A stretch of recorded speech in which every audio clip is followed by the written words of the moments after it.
Yes, yes. Hello, hello. How we doing today? Oh my goodness. Happy Monday. How y'all doing? Sorry, that was a bit of a long intro. I was frantically running around trying to get some other stuff done, but I should be all good and ready. Hi, Pink and Buns and Ice. Hello, hello. Oh no, did my alert not work? I just fixed all of this before I went live. No. Oh, oh, wait.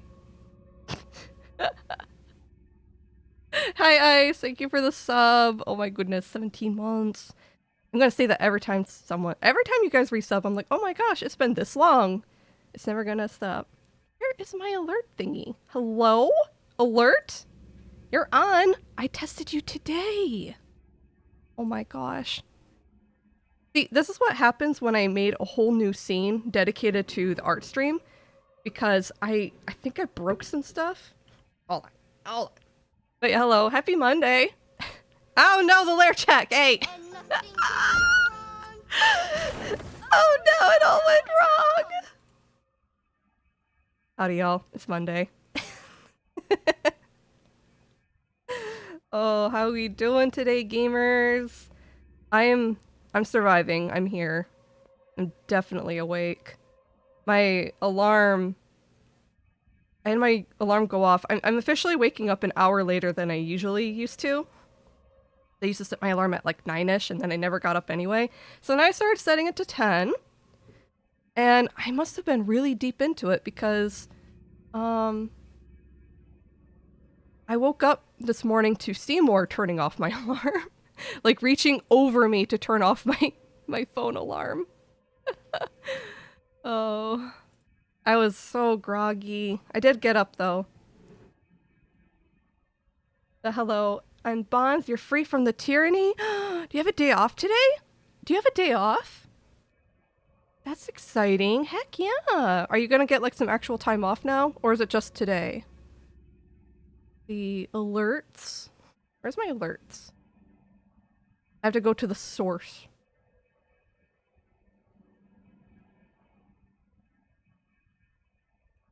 Got some days off? Oh, heck yeah. Good for you. What days you got off? Heckin' nice.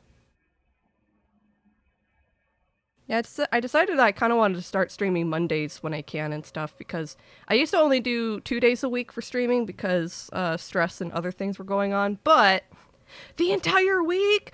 Oh, heck yeah. Booyah. Nice, nice. Yeah, I'm gonna try and stream 3 days a week at least now. Um, just because I should. Um, Adderall has definitely, like, I feel like I've been on Adderall for what, 3 months now? This is my third, no, it's gonna be 3 months. So, I feel like I'm starting to get more solidified in what you call the motivation train. I think it's like, at first, like, it took off like a plane, and now I'm like a steady drive. I feel very balanced. Missed the streams? Yeah, I'm sorry. Well, I'm glad to see you here. Alright, what? That works. Okay, subscriber event, do you work? It does! Why did it not work for Ice? Did you? Okay. Wait. Am I a moron? I don't know. Dream.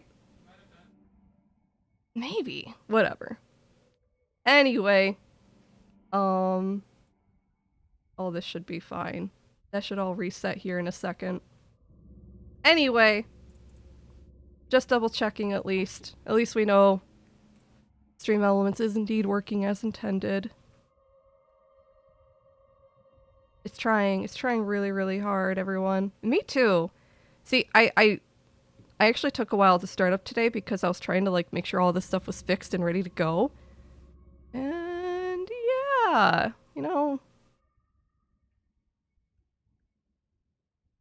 not always be like that sometimes, Anyway, I still got Elden brain. Therefore, we're still going to be playing Elden Ring. All right. It. One second. Let me try something.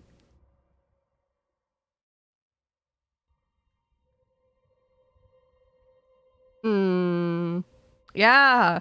How you like that scuff, baby? Been a while since I've had scuff this bad. It's usually because I don't touch anything. I guess this is what I get.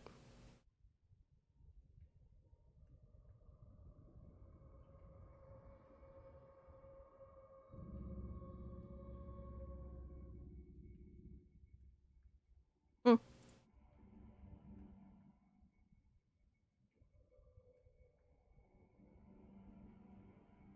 Hmm. Oh, then brain is infectious. It sure heckin' has. Hold on. Hello? Yeah. Oh my gosh, now even my chat box is working. What's happening? No! What I get for streaming on a Monday, isn't it? This is my punishment. Where'd the chat box go? Hello?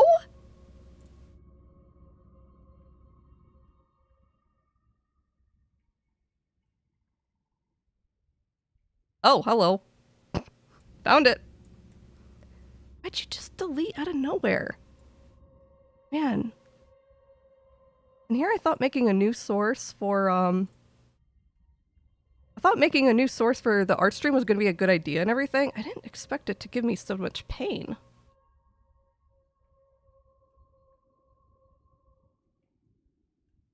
But anyway, how's everybody doing? Everyone have a good weekend? Do anything fun besides get snowed in? We got mega snowed in. It has been snowing nonstop without any chance of it slowing down. Which is part of why I see more is at home today, I think. Okay, you know what? We're just not gonna have any like the follower stuff down there today. I think we can live with that, huh? Anyway, let's get going, eh? Oh, I've been actually frozen inside my house. Oh my gosh, do you have like ice built up all around your door? I think our door does that too. We have like a bit of a crappy, what you call it?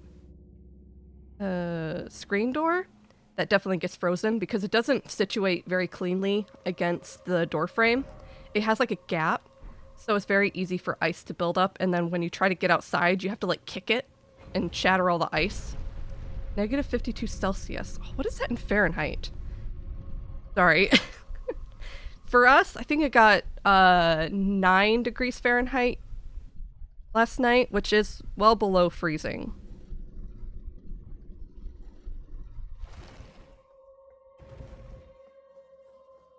All right, so last time we're still in Altus Plateau. Gosh, I still have a lot to do, don't I? Oh my goodness. But you know what? I think we can charge through this and get a lot done today. I got a game plan. So, real quick, before I go anywhere else, we have the statue right here that I have to get broken open. There's a secret in there. We'll get that. I've also been learning a little bit, where I can about... I've been trying to learn a little bit about different damage types and what enemies they work most efficient against and stuff like that. So, been learning here and there. And I've definitely learned recently, oh, another bear. I learned, for example, slash damage is the most efficient against animals and things with like low armor ratings and stuff like that. I learned a lot of weapon types actually use standard damage, which is kind of like the jack of all trades when it comes to damage types. It doesn't particularly good against anything, but it's not bad against most things either, if that makes sense. And recently on one of my characters, I've been playing my Carian Knight an awful lot, and I got my Carian Knight like a great hammer, the giant mace, and it has quickly become my new favorite weapon of all time. Like, I am in love with that mace. And it's kind of made me realize how important it is to have a strike weapon, or at least a blunt weapon, so to speak. And yeah, I'm kind of tempted to try and get a blunt weapon on this character. I just don't know what. Hey, come here. Got a bone to pick with you. Hey! Yes, this way. Yeah, hit it. Ow! Okay, now you're gonna hit me. Ow. And I hate rune bears. Ow.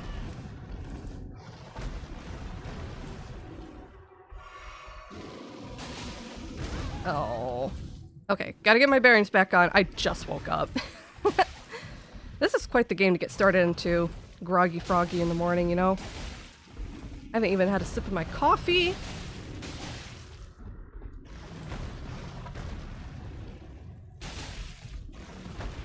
Ah! Oh, 1 second. That poison moth flight. Get a bloody slash in. Ow.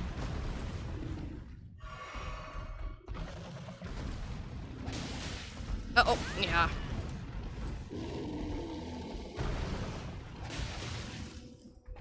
Ah! It's always the slam that gets me when he does the quick turn and jump. It's so fast, it's hard to react to. There we go. Bear down. Yeah, so slash damage, like what my little shamshears are, these have slash damage. So they do really good against bears. Whereas for some reason this thing, it doesn't do slash damage. This is standard. It can pierce, like if I do... what is the pierce attack I have? I can do 1 pierce attack. Is it this? Yeah, that's the pierce attack. That is the only way I can use pierce on this weapon. But besides that, it does standard. So obviously this thing will not do as much damage as, say, my shamshears would on the bear. So I'm trying to learn a little bit, and I should get a strike weapon at some point, if I can. It's going to be hard because my character is going to be very heavy with all the equipment I'm carrying. But might be worth it. Right now we're still in medium load, which is good. It helps that my helmet is really light. So I'm going to have to like peruse for ideas for a strike weapon. But I want something kind of cool that my character would ideally use that's not going to be too heavy. I'm thinking something one-handed instead of a two-handed strike weapon.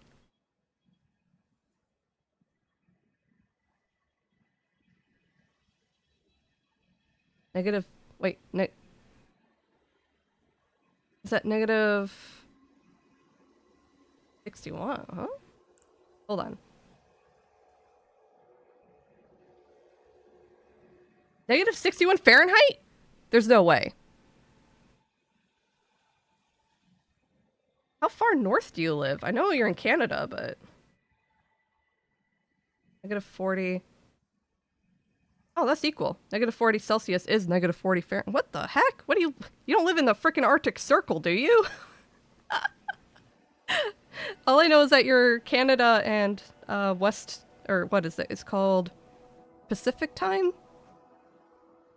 Goodness. I'm on the... I live near the Canadian border. Well, not... Okay, when I say near the Canadian border, I mean lightly, as in state-wise. But, I am a discount Canadian. I'm very close, but dang, even then, I'm still a lot more south.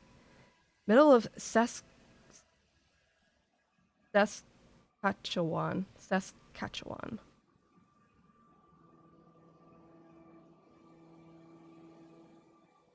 Oh, it's one of the provinces. Okay. Oh. Oh, that province. Wow. Well, stay warm. Oh, goodness. Hey, Rhyme. Hello, hello. Get yourself a tauntaun to stay warm. At that point, I guess so, huh? Welcome in, Rhyme. Howdy do. Hope your day's going well. Alright, let's see. What could we do for a blunt weapon? I don't want to do a two-handed one. I want to keep our weight down a little bit. I want a one-handed blunt.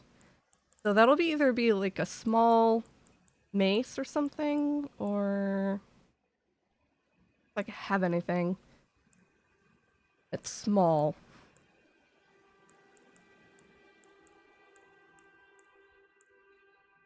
You know, the ancestral followers, they drop their jawbone axe. It technically is qualified as an axe, but it does strike damage. I don't have any good ideas. Morningstar could be kind of sick, actually, not gonna lie. Especially since it has a native blood loss buildup. Think I should do the Morningstar? Might not be a bad one. We could do a Morningstar. I kind of like the idea. It has pretty much the same moveset as my mace, because oh, how? Its final attack is like a stab forward. Tiny flail.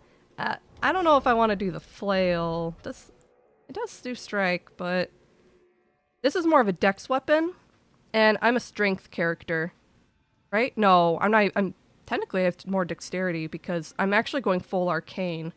It really depends on how their arcane scalings go. Morningstar carried you in the first playthrough. That is nice. I know flails are kind of interesting because they can't be parried and stuff like that, but I'm kind of into the Morningstar just because I'm so familiar with that type of moveset. Let me look at the Elden Ring Morningstar scaling.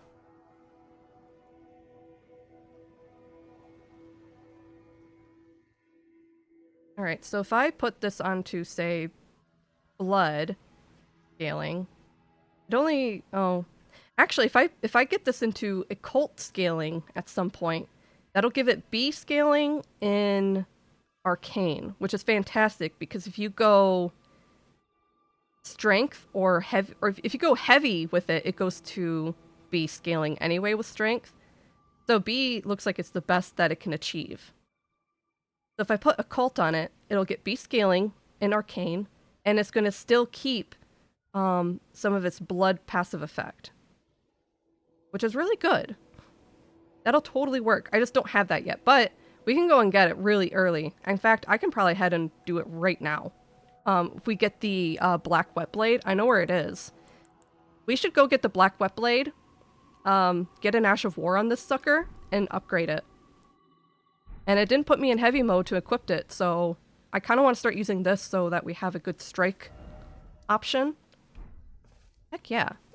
But real quick, before that, I want to get the Site of Grace on this side at the cave. And, so we can come back nice and easy. Recently, with some of my playthroughs in my personal time, because I play too much of this game also off-stream, I've kind of adapted a new method of going through areas. Because I still do everything on every playthrough, but I've kind of changed the way I go through. Because I used to kind of do a sort of like a loop. Like, so if I started at this point of Altus Plateau, I would do everything up one way and then do everything as I just kind of worm around. But now I've started to kind of prioritize doing certain things first. So like I'll prioritize getting all the golden seeds, I'll prioritize getting the flask upgrades, I'll get the stuff that makes me stronger first, and then I turn around and start fighting all the bosses. And that's made me wildly more efficient. So, we can come back here later.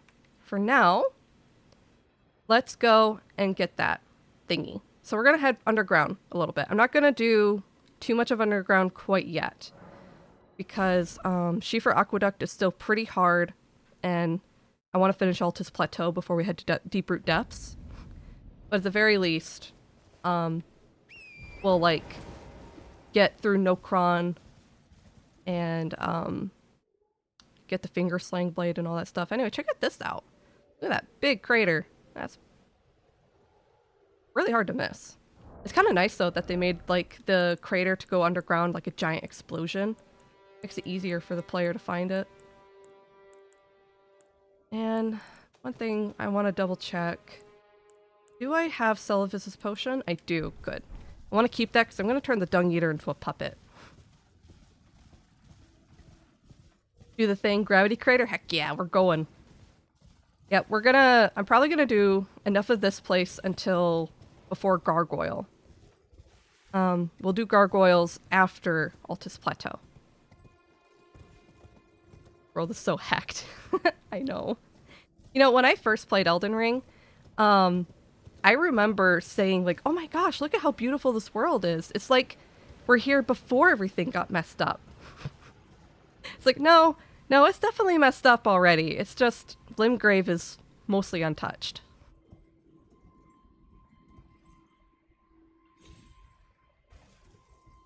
But I remember the sheer joy I felt at my first time going into a Souls game, and there just being like animal life and stuff like that. Like the sheep and the little squirrels and deer. It was really cute. As far as FromSoft worlds go, this one is definitely the most peaceful. And that is a feat. And this world's not even particularly peaceful. It's mostly just after the fact of, like... I mean, every time you start a Souls game, you're always, like, in the thick of it after everything really went down. And I know some people don't always like being in the scenario after a Great War happened, but I actually kind of like it. I like the aspect of surviving in a place that's already destroyed. Big jump. There we go. Another big jump.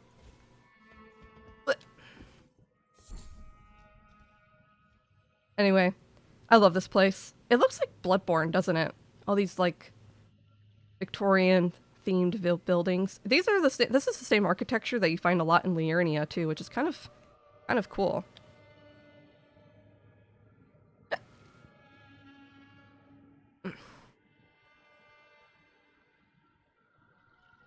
Then the sheep rolled away. Yeah, it's so cute. I was so enamored by the rolling sheep. All right, I didn't do the first hydrate, did I?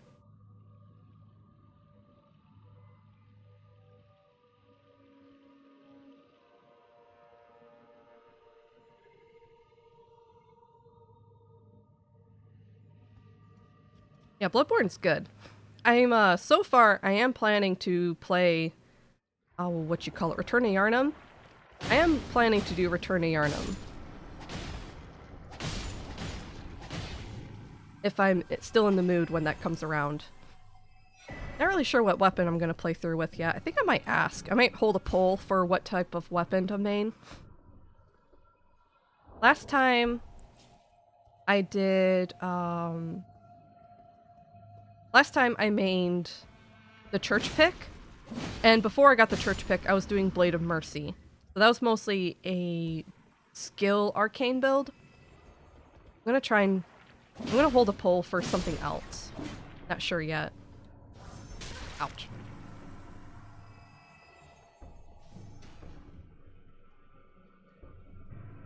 Oh, these guys are so rude.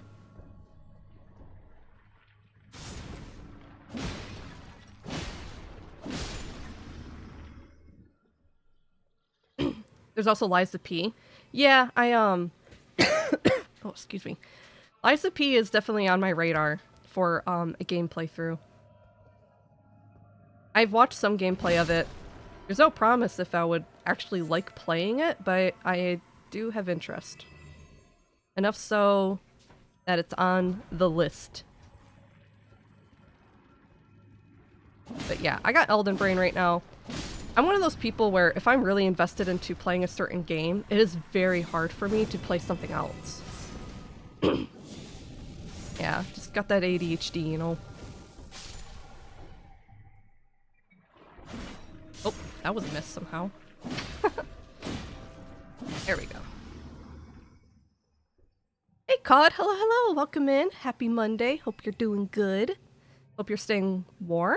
Depends if it snows where you're at, but hello.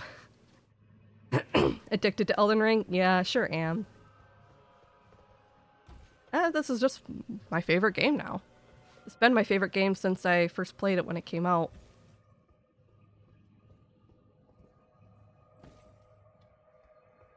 I feel like this is one of those games that I'm just gonna kind of like come back to once in a while.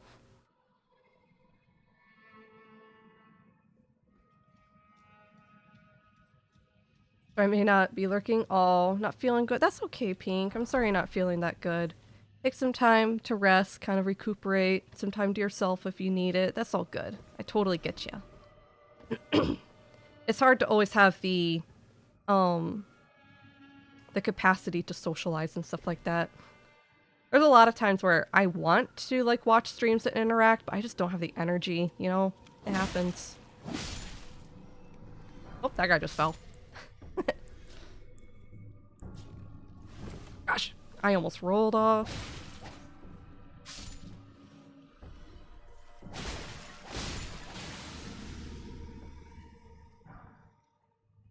I have embarrassingly have died here a few times just by falling off. And it's so annoying because it's a long walk to get back here. It's not even a hard walk, it's just long. It was love at first weird body horror amalgamation. I do like body horror. Not in like a gory way. So like body horror and gore are not necessarily like they're not mutually exclusive. But yeah, I do like body horror. I think it's kind of cool. And FromSoft games are full of body horror. That's like pretty much all this game is. Doesn't snow here. It does rain, but the weather's around 90 Fahrenheit. Holy moly. Oh. Oh, okay. Neat. Oh, cool, cool. I sometimes I'm nervous to ask too many questions because I know not everybody likes talking about themselves or like saying things about their region, but it's always nice to know, like learn about people a little bit. Are you in Southern Hemisphere? If you don't mind. If you don't feel like answering questions like that, then I'm totally okay with that. Alright. Holy great shield, guys. Ow, ow, hey.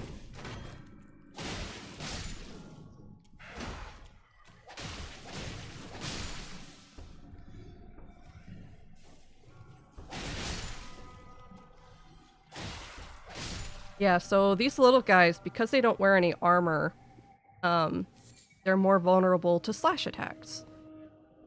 So I'm assuming my Shamshears are going to do a lot more damage than, say, my Halberd. I'm trying to, yeah, kind of keep track a little bit better about which enemies are weak to what. Just to be more efficient in general. I lack a lot of skill sometimes when I'm playing Elden Ring, or just FromSoft in general, because I feel like I have a pretty crap reaction time. So I kind of have to compensate just by taking whatever advantage I can get.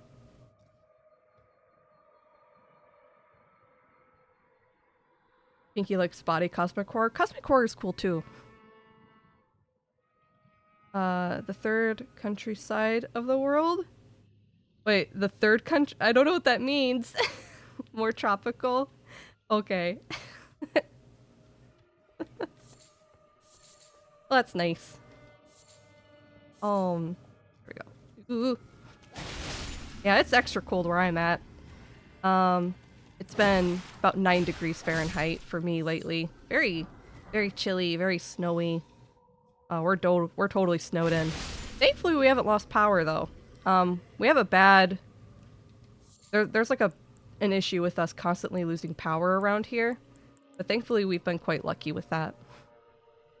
Can you play Scorn? I have not actually played Scorn.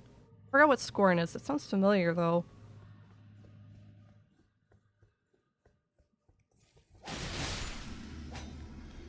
Actually suggested, but not sure if you get to stream. Oh, I see. I wouldn't know. The name just sounds familiar, but I don't remember much else.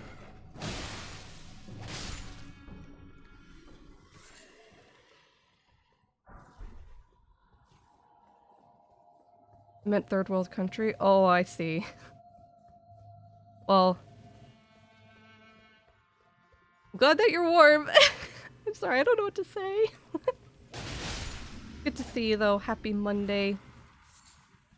I do think I'm gonna start streaming 3 days a week now instead of just 2. I used to just do Tuesday and Friday, but I think I want to start doing Mondays as well. Everyone have a good weekend? Anyone do anything fun or exciting, or maybe just relax and hang out? Because of the weather, we just stayed in. Stayed warm. Thankfully, I am staying warm. The heater is officially working as intended. Ow! Oh! We're a little bit lacking in funds, so to speak, though, because of that. But we're getting places. We're starting to kind of get our bearings. The donations people very sweetly given have already helped. I was able to use the money that I got to get groceries and stuff like that. And thankfully, Hellgirl finally got approved for unemployment, which was actually kind of a problem because when she applied, they're like, hey, you're supposed to apply to this work temp service place first and then get unemployment. And the thing is, like, her old job set up the unemployment stuff for her. They just told her to just, like, sign in and claim it. She didn't know she had to apply for the temp agency thing. So we got delayed for a while. We had to wait until she got all approved with the temp agency and all that stuff for the unemployment to finally kick in. So she got a small check that also has contributed to making sure we pay my student loan and our car, things like that. We are getting by. She had that interview. We haven't heard back yet, but she also just got offered a second interview at a different place, or, well, technically first interview at a different place. So, we are making progress. Yeah, thank you, thank you. And even if you can't donate, that is a-okay. Y'all come first. Yourself and your own well-being and finances always come first.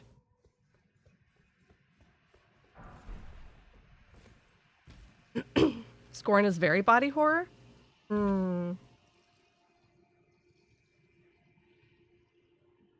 Inspired by H.R. Geiger and Alien. Oh, maybe I will look it up.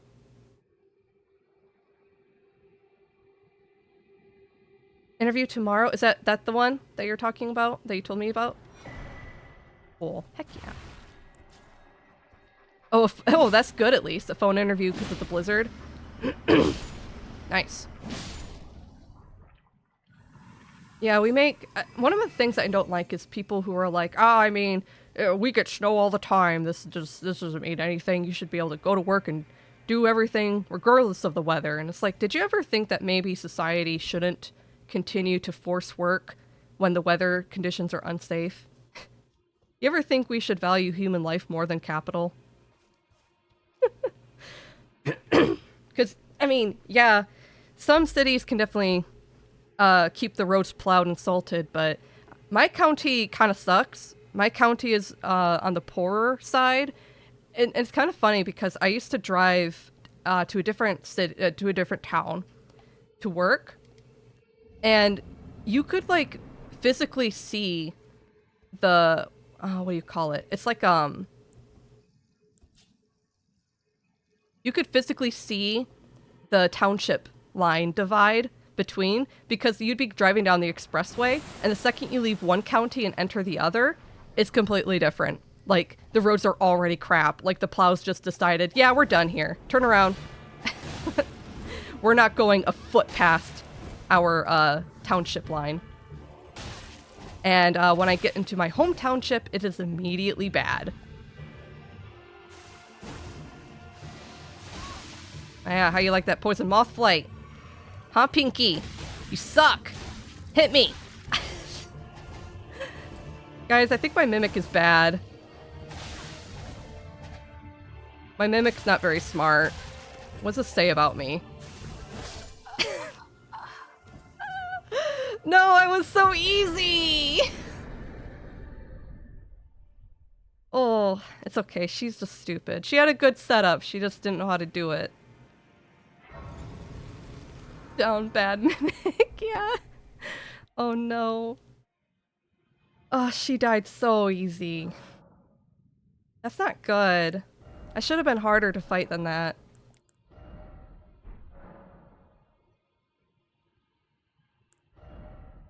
Oh, I do have bestial vitality, okay. At least she got hard. She did her best.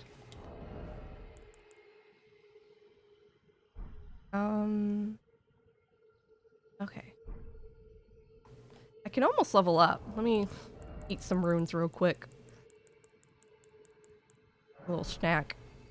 Another cool build that confuses the AI. I mean, she kept trying to use the bloody slash, but I was just always out of range.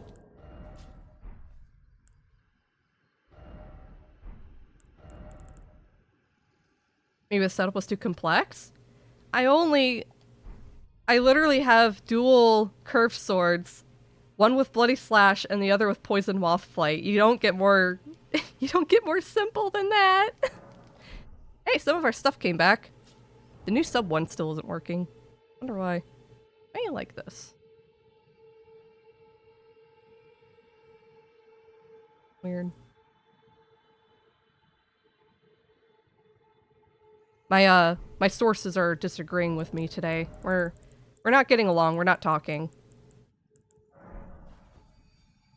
Don't you have the steel equipped? No, the mimic, because mimics don't change weapons like this. Like, they won't change to the seal. If it's summoned holding both swords, it'll only use what's in its hands. So it couldn't use spells anyway. And I didn't use spells either. I fought it with curved swords as well. We went toe-to-toe, equal strength. I didn't even use my physic. I didn't take a single buff. Sheesh. Alright, what are we leveling up? Looks like I've been working on my vigor again, which is probably a good idea. 30 arcane is really good. I think 25 endurance is doing us decent for now. So yeah, we'll keep up on the vigor until 35. I think 35 vigor will do good. And then maybe we'll start getting to at least 30 endurance. And then I'll switch in between endurance and arcane for the next level ups. So we can keep boosting our damage a little bit, and then I think 30 is where I'm going to cap my endurance.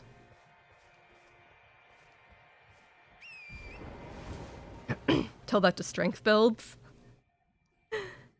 Like, what, if they're bad or complex? Strength builds are pretty simple.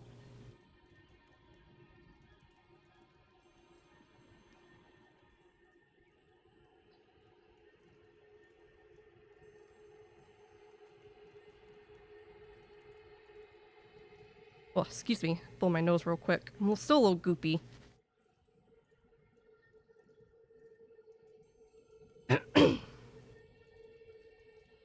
Mimic tears be like, hands them a guy, Mimic starts to hit the enemy with the gun. Oh! Oh no. Yeah, that's why, I hate certain staffs. So, Mimics with sorcery builds aren't inherently bad. Sometimes it depends on the spells that you have equipped. Certain spells can be used by Mimic no problem, like if it's Night Comet or Stars.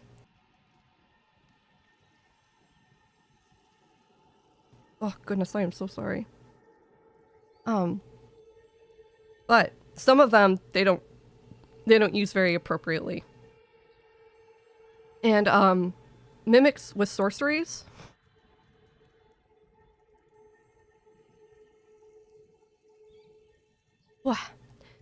Mimics with sorcery do the worst if you're playing them with a staff where you can't change the Ash of War. So I always make sure that my staff does not have an Ash of War on it. I always put no skill onto it if I can. Whoa, lag. And however, like the Karian Regal staff, which is pretty renowned for being very, very good, you can't change the Ash of War for that one. It's stuck with like the spinning weapon thingy.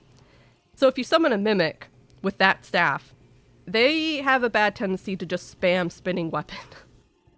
And it's horrible. As much as I love the Karian Regal Scepter, I tend to try not to use it with a Mimic. Alright, hopefully I can survive through here without getting my butt kicked too hard. These guys technically classify as low armor, right? So should slash damage do good? I think. Didn't seem too bad.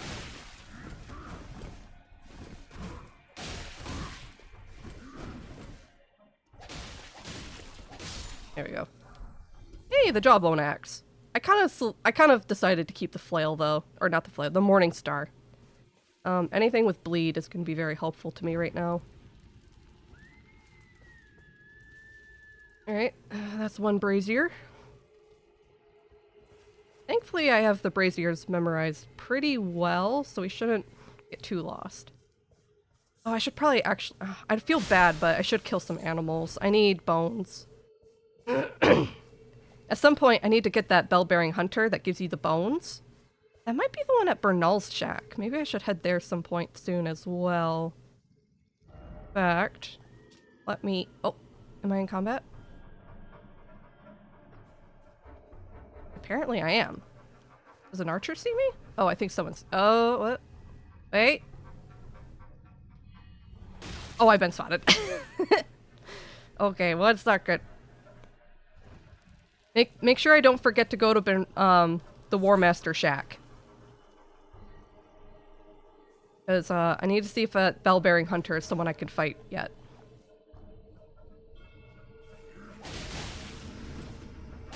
Ow.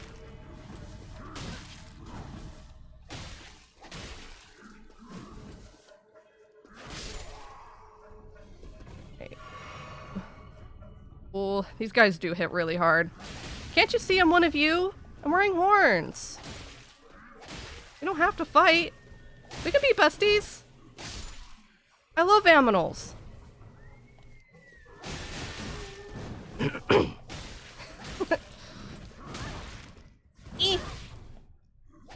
Ooh! They are hitting me kind of hard though, aren't they?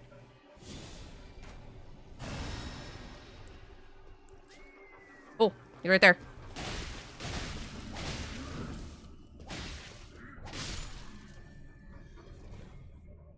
Alright, I think that was quite a number of them. Sorry, dear. Oh.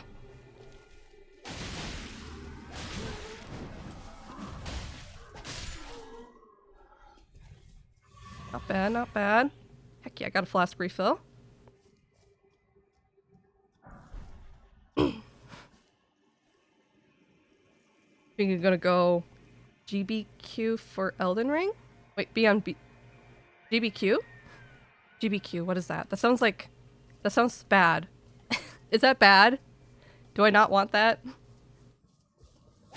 Is it for the aminal murder? I'm sorry. They're just full of so many bones.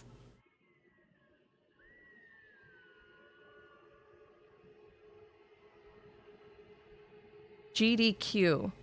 Game's done quick. Oh. Am I? What's game's done? Gosh, I probably sound so ridiculous. I've definitely heard the name, but I forgot what they do. Oh, it's a speedrun? Oh. I don't think I could ever speedrun anything. Mostly just, I don't know. I like to take my time with stuff anyway, but that also requires an insane amount of skill that I just don't have. I am a solid okay at Elden Ring. I'm not bad at it, I know that, but I'm far from, like, expert. And that's mostly just, like, a skill issue. That's just me and my, reaction time issues. Like, I got all the knowledge and the know-how. I just need the hands. I've had a pretty poor reaction time my whole life. It's part of the reason why I don't play multiplayer games. I'm awful at predicting people's movements. I'm awful at reacting to people shooting at me and finding out, like, where they are and, like, actually aiming. I can't aim for heck. And I know it's not, like, a controller issue because, like, I've played Fallout on PC I still can't shoot. I know Fallout's probably not a good approximation for a shooter, but I think that's like the closest thing to a shooter I really play besides Splatoon. I don't even play Splatoon anymore. Oh, I hate it when there's two of you.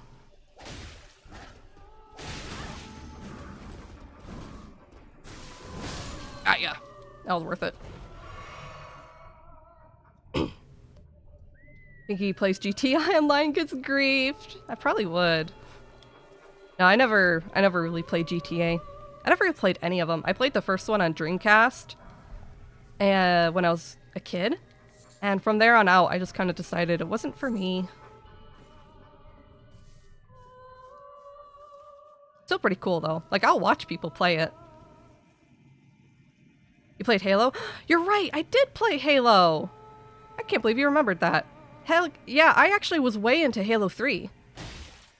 My stepbrothers and I used to play it together a lot. They were way better than me, and they beat me all the time. But they were kind of nice. Like, sometimes they would quote-unquote take it easy on me and purely set up scenarios for me to learn.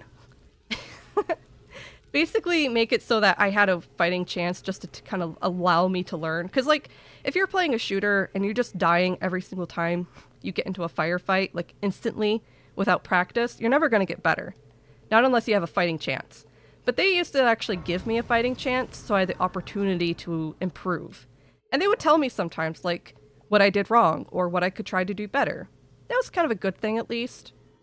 As much as I kind of hit head-to-head with some of my stepbrothers, the middle brother, I got along with him the best. Ow! I got along with my middle brother the best. And he was the nicest when it came to stuff like that.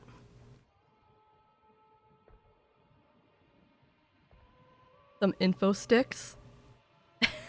Yeah. Yeah. So, I played tons of Halo 3. We used to do zombies all the time. They used to, like, kind of make, maps and stuff like that. They actually used to be able to, like, create maps and stuff like that. And, like, adjust and, edit them. And my brothers used to get together and make maps together, and they made this really cool, like, zombie fortified manor thing. It was basically, like, imagine, like, remember Fortnite before it became a battle royale? It was a lot like that. So the zombies were extra super overpowered. And, to make up for that, oh no, that wasn't supposed to happen. The humans would start in a fortified manor with tons of good weapons. So it's like both parties were overpowered at the same time. And, it was always like oh my god. I was not supposed to fight him. Not yet. Yeah. I submitted myself to death. I was supposed to take out all the wolves first, summon Latenna, and then pull him, but I didn't see he was that close. So, yeah, they made like a huge mansion, fortified with like breakable like ways to technically get in for the zombies, and it was full of weapons and ammo. And yeah, the zombies were OP and strong and fast, and it was actually really fun to play together like that. And then they also made like a big racing track. We had like a legitimate races and like the four-wheelers and stuff like that. So they made like a whole racetrack like Mario Kart. They used to make like comedic clip videos, and this was like before like anybody could be a YouTuber. They didn't upload anything to YouTube. They did no social media, and yet they still loved making skits and like scenarios, kind of like Red versus Blue, but we just didn't post it. There was no audio. It was all situational and it was all situational and expressive comedy, no voices, and that was a lot of fun. We liked doing that a lot. Saving clips of ridiculous things that happen. Those were good times. Oh, no. Not the Red Wolf.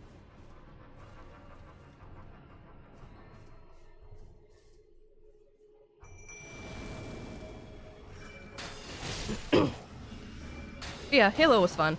I really liked the Arbiter. The Arbiter was a huge favorite of mine. I've been... Oh, Shoot. I've been a lover of aliens my whole life. I've always had a crush on the aliens. I had a crush on Arbiter. Heck yeah.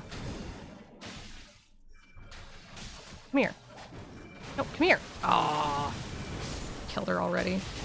I didn't expect her to get hit by the wolves so much. I'm just not good at fighting these guys. Oh, great. Now there's a follower. All these situations are just not in my favor. I did not pick up my runes.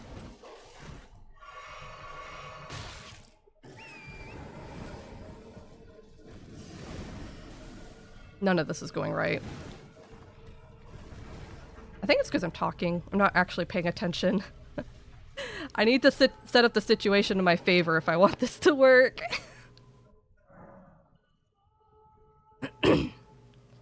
My siblings don't play video games, but my brother won't sell me his console. He has GameCube and SNES. Really?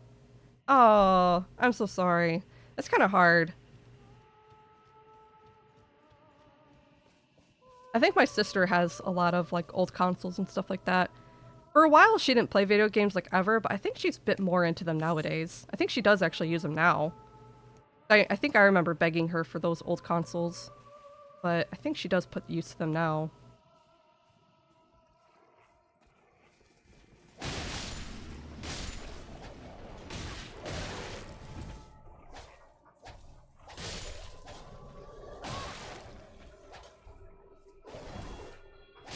Alright, I have to focus. I'm, doing very bad. I'm gonna have to try and attract the pack. Not get the red wolf.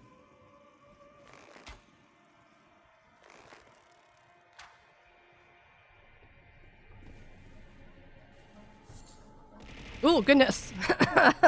Hi. I saw the wolf is coming back around. Oh no. You don't know I'm here, do you? Oh no. Oh no. Oh no. Oh no. No! They sniffed me out! Ah!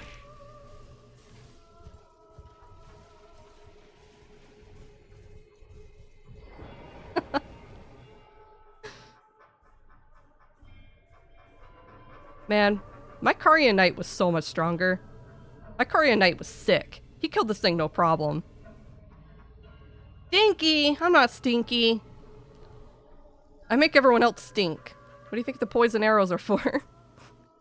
Oh, why is he coming this way? What is your range? When do you stop following me? I hate you. I hate you so much. A lot of times enemies will like forget you're there and back off and leave. We're not doing that. I realize wolves are like that.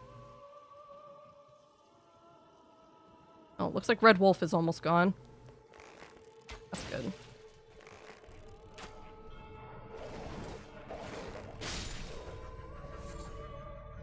Alright, there we go. Wolf is back on its prowl. I have like this awful thing where I have like a mentality where if I'm the one who initiates a surprise attack, I'm like good. You know, I'm confident, I know what I'm doing. I've bent the situation to my favor. But if I'm the one getting surprised and things are not going according to plan, I panic. I get into like a panic prey mode and everything's just downhill from there.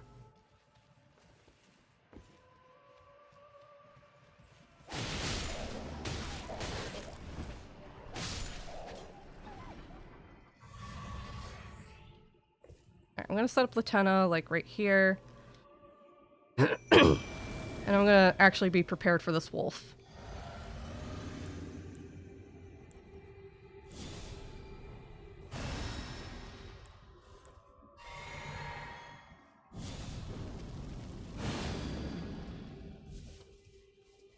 Okay, I can't get too far away because Latenna will despawn.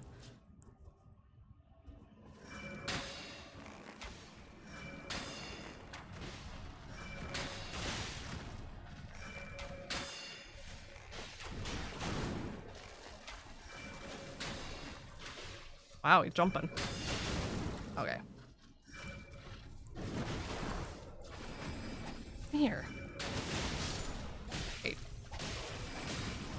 I was hoping to get at least like a deadly poison off, but that didn't happen.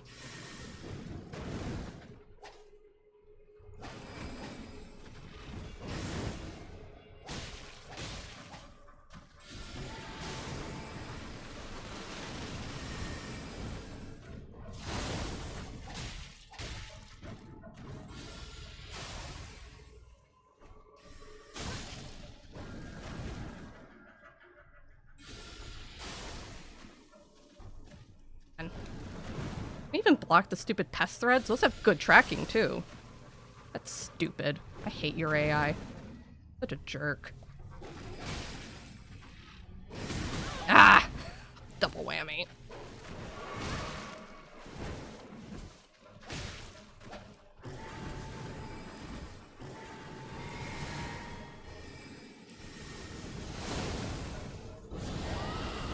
Ah, I knew I wasn't gonna get it. I was trying to hide behind the rock to at least block the lunge. There we go. Oh well. A win is a win, I guess. Okay. Yeah, those red wolves they're tricky. So wiggly. They have all that range. Pretty cool enemy though, still. Like, I don't hate fighting them. It's just some characters, not all my characters are set up for it. Slash and bleed the heck out of them. I sure did my best. Yeah.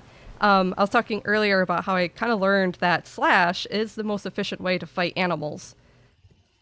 So I'm trying to be more conscientious about that stuff, which is why I'm going to be adding a Morning Star to my character build so that I have a strike weapon that can still bleed. And I'm sort of on my way, not 100%, because I'm doing a little detour. I'm on my way to get the black wet blade, so I can put occult scaling onto it. And then, I don't know what Ash of War I'm going to do yet. What Ash of War should I put on the mace? Or, it's not a mace, it's a Morning Star, but you know, the spiky mace. I haven't decided yet.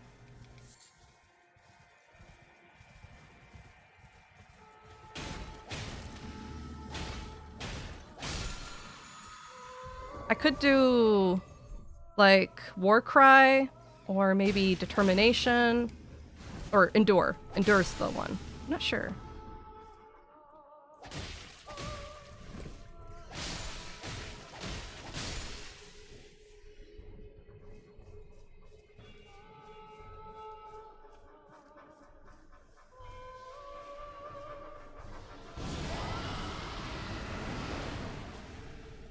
Miss the rat.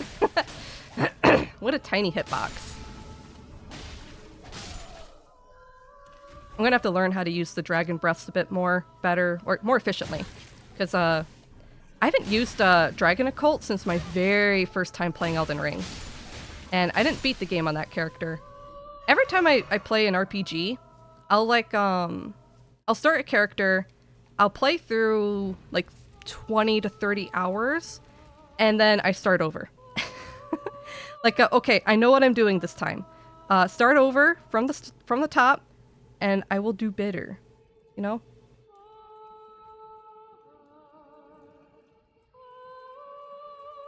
Pinky killed you. The rats! Not the rats! I'm sorry, Bonds. Maybe your family should have left me alone. I'm sure we could have been great friends, but they didn't even give me a chance. I love rats. Ow. Lady! Stop! She's so mean! Oh, what are you, my mom? Okay. So, I know what pretty much all that's down here is like that infant head thing, but I can't remember. I think there's a reason to still come down here, right? There's like a smithing stone or something. Karma.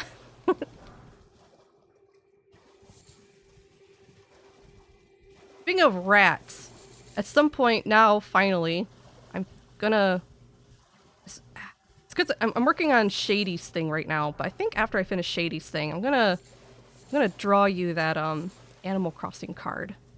I think my brain's finally like not afraid of art. So I think this sounds like something I'm actually motivated to do. I'm gonna be drawing a little rat villager card for you. But I gotta finish Shady's commission first. And that's gonna be a bit of a project. Because I have to do the reference sheet and a PNG tuber. It's gonna be a big one.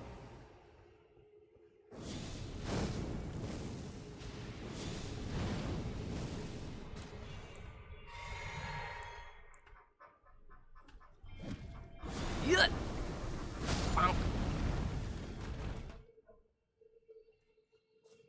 The spider commission's been doing fantastic though. I finished the second layer, so basically the second draft of the design. And Shady so far has been very happy with it. He's actually been a wonderful client. He's been very good. It really helps when people are extremely detailed about what they want, and Shady has been very good at telling me what he wants.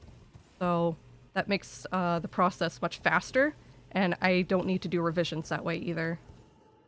I think I've only had to do 2 revisions so far, and they were extremely minor, so like it wasn't even a problem. It was just like, make the hair longer. Yep, that's easy. I can do that. And I think I made 2 different options for the eyes, and he just picked one of the versions. I drew 2 types because I didn't know what he liked. But things like that, like, and then the other one was like, can you make the eyebrows thinner? Yeah, that's easy. That's no problem, dude. So we're on the second draft of the design, or well, technically it's the final draft of the design as a concept. Second draft, as in, it's about ready to be colored and cleaned for the front shot, because I still have to do a back shot. Initially, he said I didn't have to do a back shot because, you know, it's a spider, so like technically from a back shot it would be like a big picture of the thorax. But I actually have a solid idea for what I want to do for the back. So I'm going to be doing that. He liked the post. He thought it was a good idea, so that's what we're going to be rolling with. And it'll be a nice one. It's kind of like a spider hanging down from a web. You know how spiders hang upside down when they're going down from a ceiling? That's what I'm going to do for the back shot. So it's going to give a nice, good top view of the body, and it's going to like fully display the pattern on the abdomen. Because he's going to have like a skull shape on his abdomen. Instead of like a Black Widow sign, it's a skull.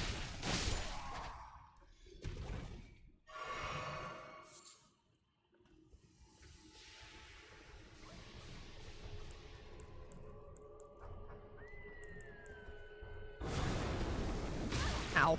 Oh, man. I think I need, like, some major... I don't know if what I need is. Is it poise or hyper armor? I need something.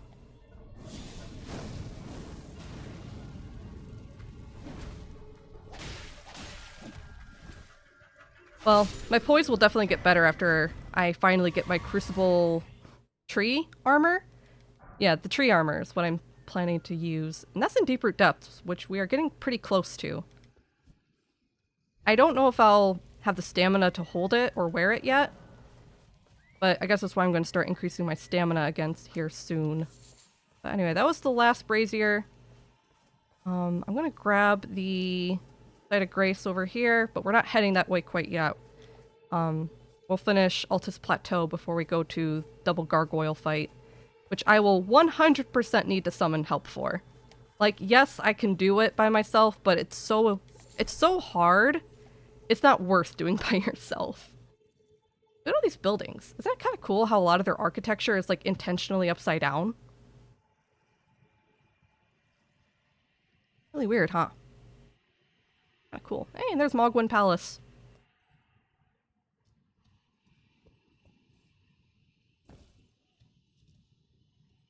Poise? Yeah, we'll get poise here soon. Did you ask him about your hat? Oh, I think we have decided to not do the hat.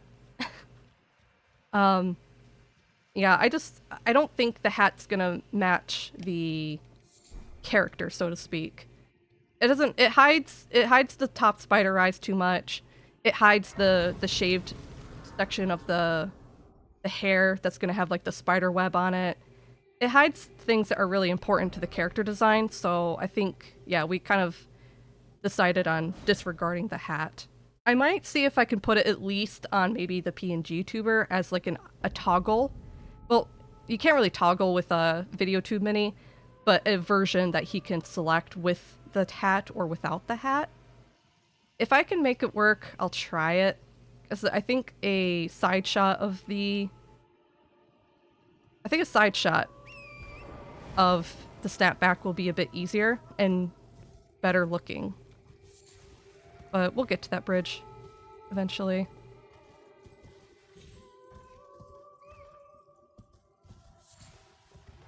Yep, so front pose is pretty much done. He sent me like a whole thing, like details of the colors I'm gonna use, where they're going, like hex codes, and I'm like, oh heck yeah, man. I love it when people give me specifics. It's like, hair color this, ombre it with this color, this hex code, eye color this hex code, things like that, and I'm like, yes! Yes! So, that'll hopefully make it nice and easy. I thought about doing an art stream today, but I wanted to play Elden Ring. We'll see. I might do an art stream tomorrow, or I'll do Elden Ring. It really depends on where I'm at. Because I need to draw out the skeleton of the back pose, and I hate doing that on stream because it's very time consuming, it's very stressful. I get in a bad mood when I do first drafts, so I tend to prefer to stream second drafts, if anything.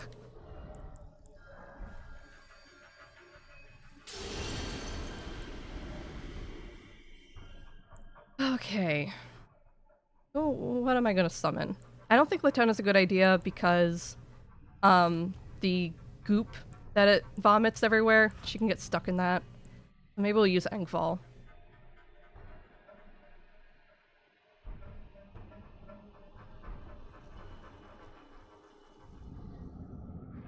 Like that one Avatar Air Temple? Oh, yeah. I kind of forgot about that a lot of their architecture was kind of themed in that way. Oops, that was too early.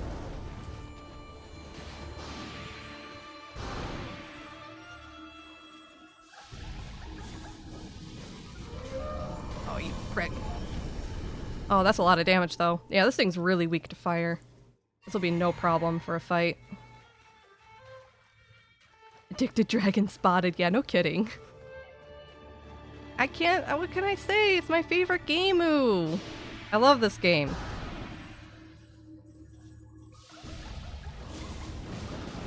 I've always loved adventure RPGs.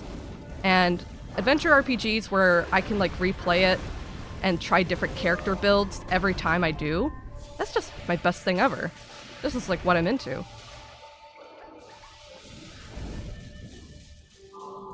Because, I mean, heck, back in the day, I was huge into Skyrim. I played the heck out of Skyrim.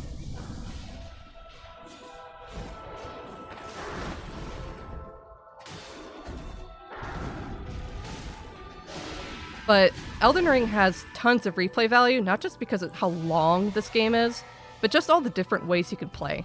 All the build options. And obviously your build has a big, it plays a big part into how it feels to play the game. What? Did I not get him in time? Oh, shoot. Don't heal, don't heal, don't heal. Oh, you better not heckin' heal. Yep. Yep. Got him. Just in time. What? That fight is very annoying if you don't do it fast. He'll heal like 3 to 4 times. Very cool boss, though. How's the game music, by the way? Is it audible? I can always turn it up. Where the heck is... There it is. Gotta say I love it too? Heck yeah! Hyper Armor is actually a brief event triggered by an attack or cast. Yeah, so Like, some things have hyper armor and some don't. Like, when I was playing my priest recently, she has been using a mace and a buckler. I'm actually practicing parrying with that character. She has mace and buckler, kind of like a cleric. And before I transferred the mace over to her, because she's like a level 20 or something right now, I put Prayerful Strike on her mace and Golden Parry on her buckler. And Prayerful Strike does seem to have like a hyper armor and stuff like that. It's a little dangerous because she's wearing nothing but cloth armor, so she's definitely squishy. But if she survives the hit, if I get hit while doing Prayerful Strike and I live, I just smack them down really hard and then I heal for whatever they hit me. It's kind of nice. Think the sound is okay? Thank you, Hulk girl. My dragon build is going wild, but I guess I farmed too many runes, so it's OP. Oh, I see. Yeah, it's easy to get too strong sometimes. I do enjoy a bit of a challenge in the game, which is part of the why for my occult build, I'm not, like, doing pure bleed build. Like, I could definitely deck out this character to be obscenely powerful. I know how to do that. I just don't, because, I don't know, it's kind of fun to struggle. It's kind of fun to play a character that's slightly built poorly. Well, my stats aren't crap, but my weapons are just like, you know, they're good.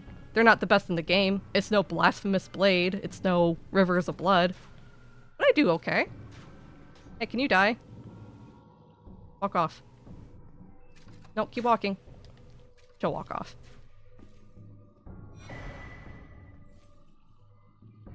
Did she fall? There she goes.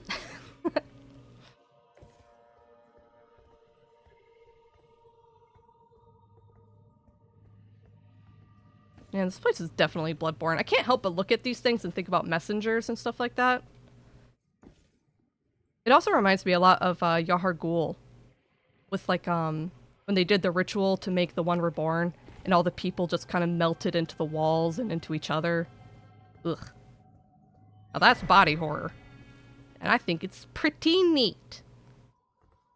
Game music sounds nice? Okay, nice. Good to know. I had to kill him 4 times in my first run. Oh, yeah. Reset internet stream is freezing? Oh no. Hopefully... Looks like my stuff says it's good so far, so I hope your internet will be... Oh, okay.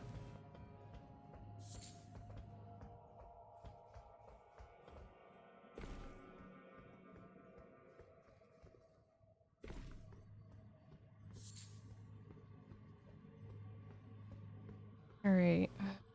Gotta do this without falling. A lot of people fall here. Alright, Mimic tiers don't seem to be really... Mimics don't seem to be weak to slash. Not that I've seen. So maybe...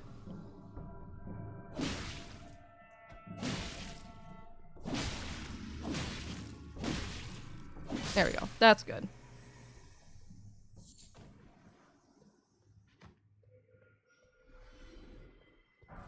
Just me, as there's not a lot of messages today. Usually, like, there's always a message at least right here. Weird.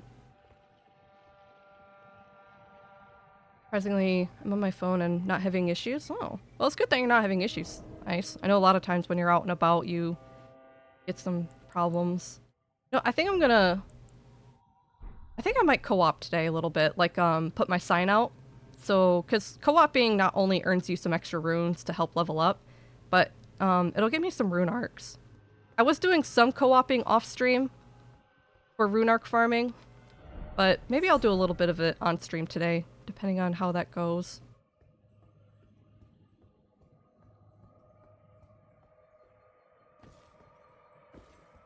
Oh, if I still have... Yeah, I still have a multiplayer password set, so maybe that's part of why.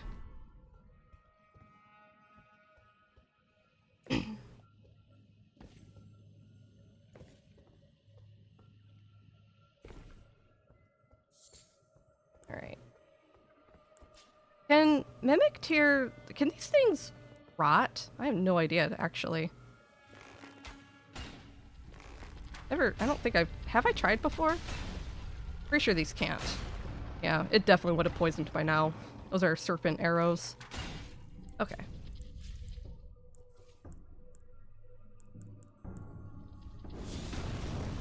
Oh, come on. Why do you have to gotta be that close? Oh, you jerk.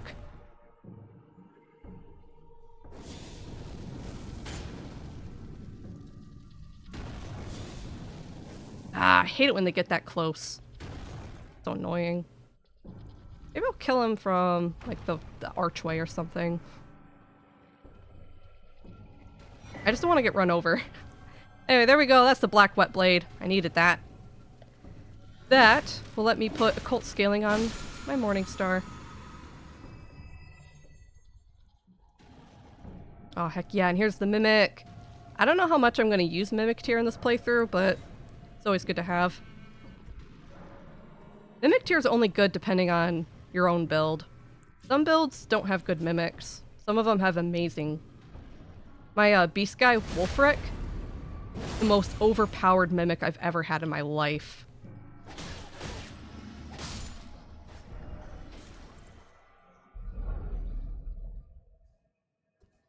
And it's probably because, like, when I summoned him, I would have the Bloodhound Fang in one hand, and my left hand, I think I did have the Beast Claw seal, but the only spells I had on the Claw seal was, like, Bestial Vitality, and, like this throwing stone thing, like, where you throw rocks, or you do the ground shockwave. They were, the Mimic actually used those spells, no problem. Did not struggle with it at all.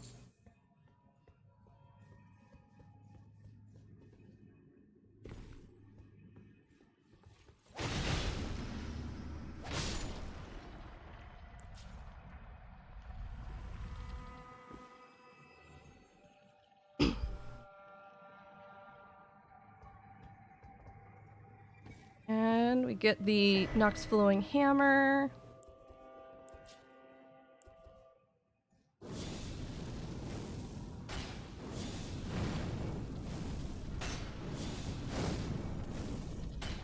Oh, oh. Nice. Yeah, get you taken out. Don't want to deal with that. Oh, hello. Yeah, they're good at dodging. Yeah, where are you going? Man, I wish you could Ash of War the Viper Bow, but that'd just be too strong, wouldn't it?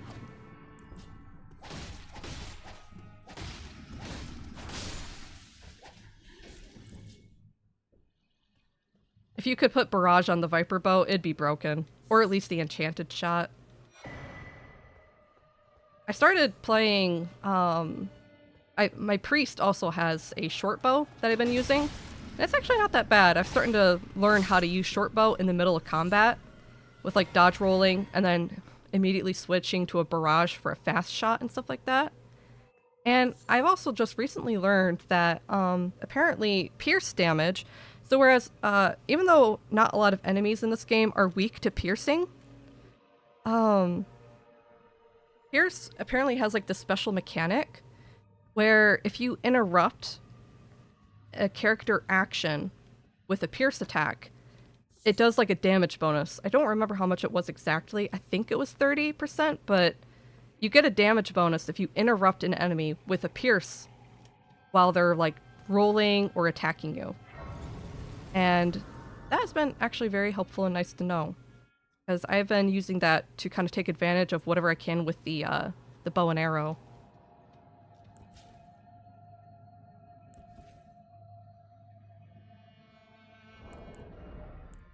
I'm gonna call my frogs. Oh, there you are. Frog time.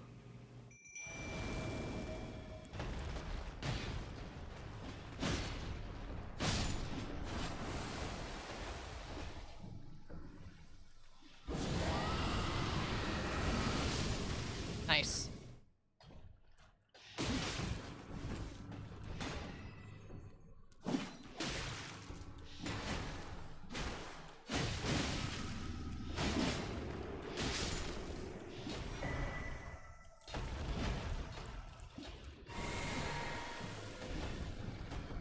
Alright, let's see if I can get this going.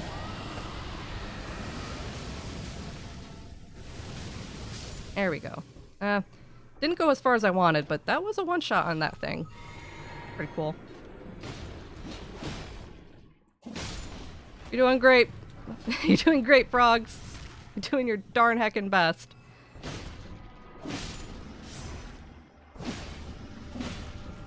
Alright, if I walk any further, they'll despawn. So I'm gonna try and bait that last one. Oh, no, they already despawned! Oh, come on. Whatever. It's fine. I can take this guy out myself. No biggie. Probably should have baited the troll before they despawned.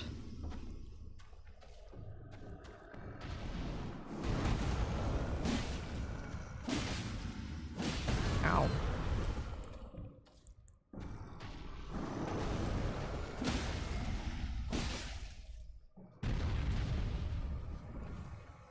Oh, no. Crit, crit! There we go.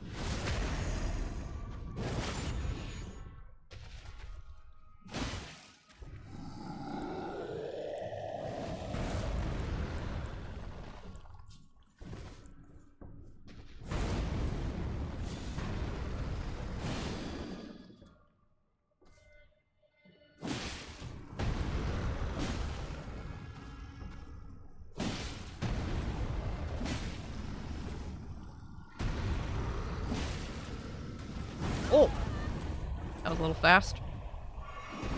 What? There we go. Call it a counterattack? I don't know if it works with only works with spears. Oh, with the talisman it does, but I think pierce damage as a whole it does. Yeah, any piercing attack. It's crazy, isn't it?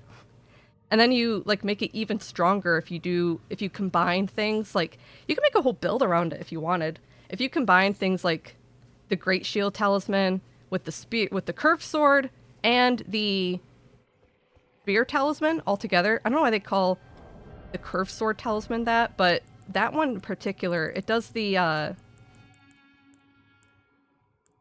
enhances guard counters. I think guard counters might count towards this because unless this is just talking in general about interrupting, it doesn't have to be a guard counter. Does it say ferocious counterattack? But yeah, if you combined the spear with the curved sword and the Great Shield Talismans, that could be a pretty nice, what you call it, PvE build.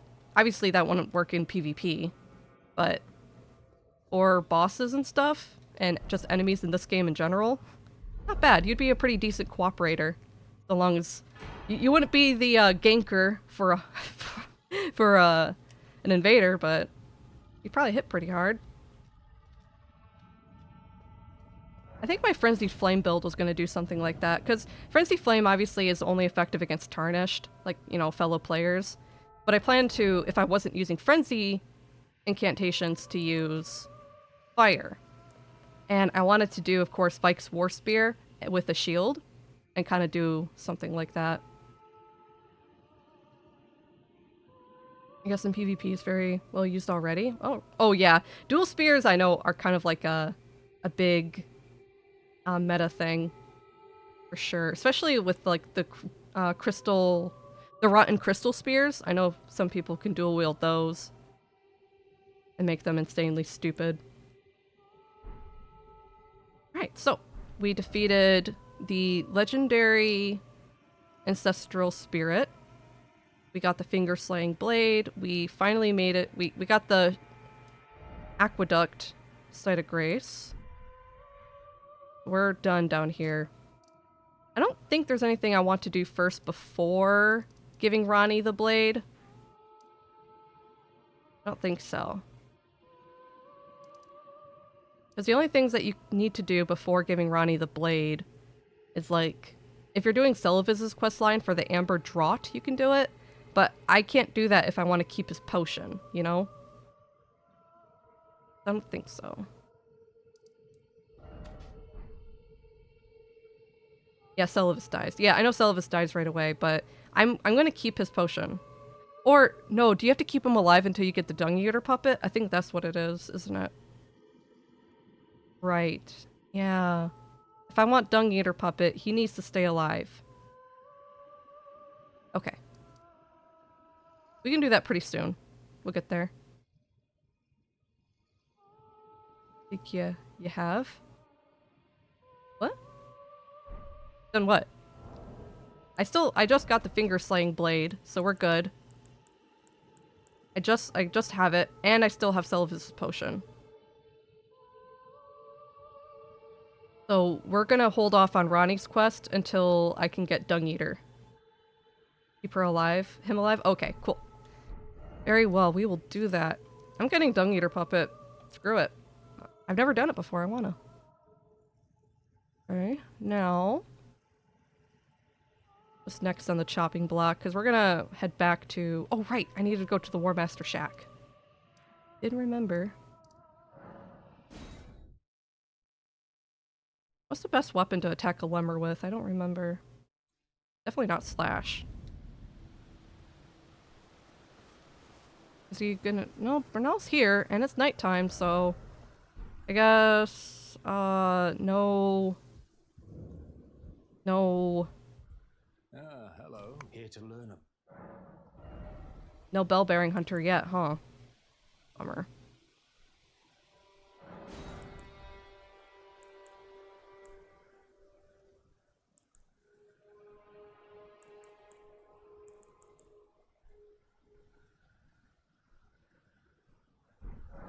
Well,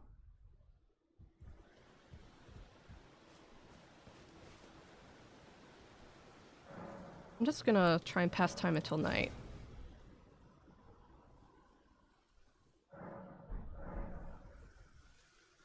Oh, okay, I think we got it.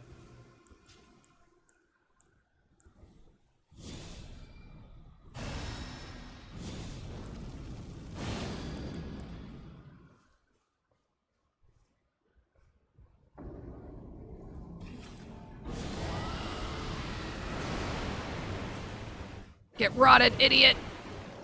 Ow! You ain't heck! Ugh! Ow!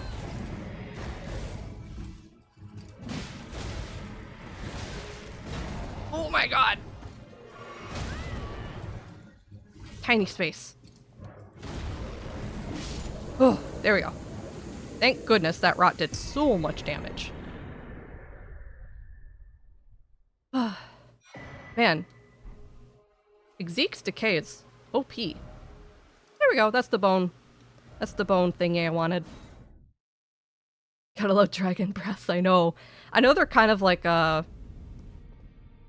they're kind of renowned for how OP they are. But this is like, yeah, my first time I'm gonna try and actually beat the game with dragon incantation stuff. So it's kind of new to me. Alright, so I don't think I'm gonna buy anything from the spirit. Yeah, the Regal Ancestor Remembrance, so I'm just gonna consume it. Hey Pixels, hello, hello, welcome in! How you doing? Guilty Gear music? Are you listening to that? I never played Guilty Gear. I've heard some interesting things though. I remember when the Jacko pose was all the rage. Too bad I wasn't drawing yet. I would have probably done a drawing meme of that. I still could, technically. I think I wanted to draw Dinky, but like face down on the ground, just with her back leg standing up. She's just face down. It's slumped. Arms splayed. I think that's what I was gonna do. Well, I took you no matter out your own. Alright, any recommendations for an Ash of War for a Morning Star? Is Morning Star really worth it? It's what I want to do, because I want a one-hand strike weapon, and this one does bleed, so I thought that might be good, right? Lion's Claw or bust? Everyone uses Lion's Claw. But I know, it's because it's good.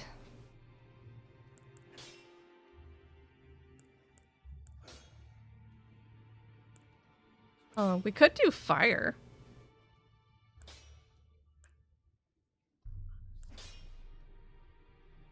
We could do fire. We could do...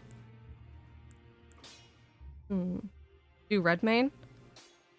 I've heard Flame of the Redmanes is really good. Does it take magma AoE? Take the magma AoE? Don't I have... I don't... Shouldn't I have that? Did I never kill Henricus? Oh my god, I don't think I ever killed Henricus, did I? Oh, I should have, right? No way. I have the Hammer Talisman. Don't you get his Ash of War when you kill him? The magma? No, no, you get that from Bernal. You buy it from Bernal at Volcano Manor. Right. Flame of Earth makes also great, but Morningstar has low range. I know it has low range. I'm just, yeah, I do... weight is my concern right now, so I don't want to use a strike weapon that's too big and heavy, as much as I would love to go Great Mace. So that was just kind of my plan for this thing. Ash of War is just on Volcano? Yeah.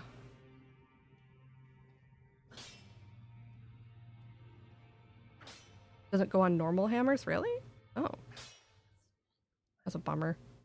I don't know, we could test out Flame of the Redmanes. Oh, I can't- wait, no, I can't make that Occult. I need Occult. Yeah, it needs to be Occult scaling. Because, I'm only putting into Arcane.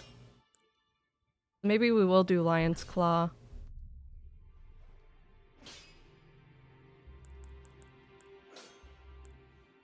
Yeah. Okay, Lion's Claw it is.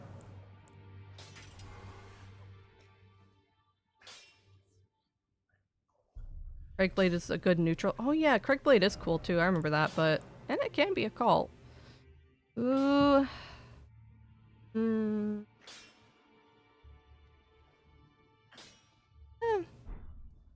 I'll give Lion's Claw a shot. People love it. I've never used it. We'll test it out.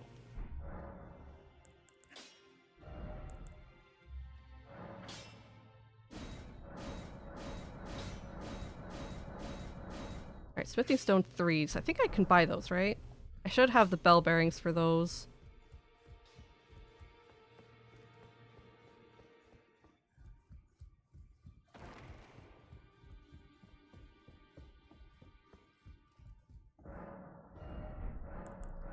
Oh wow, I haven't updated this in a while.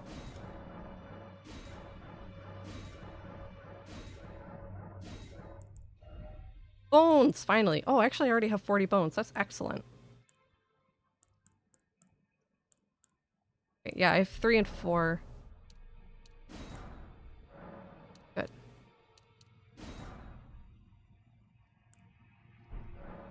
Anything else that I need right away? I don't think so.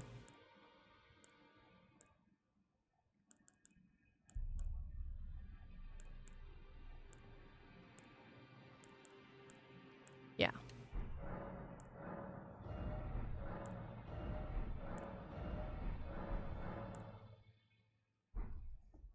And have I talked to Dung Eater yet? Hello, buddy. Gosh, you're nasty. I asked you not to. Oh, I talked to you. Be thankful of the whole serenity. Yeah. Yeah, you're gonna rip my soul out of my butt. Good luck, buddy. I lost that a long time ago. On Altus. Yep, got it.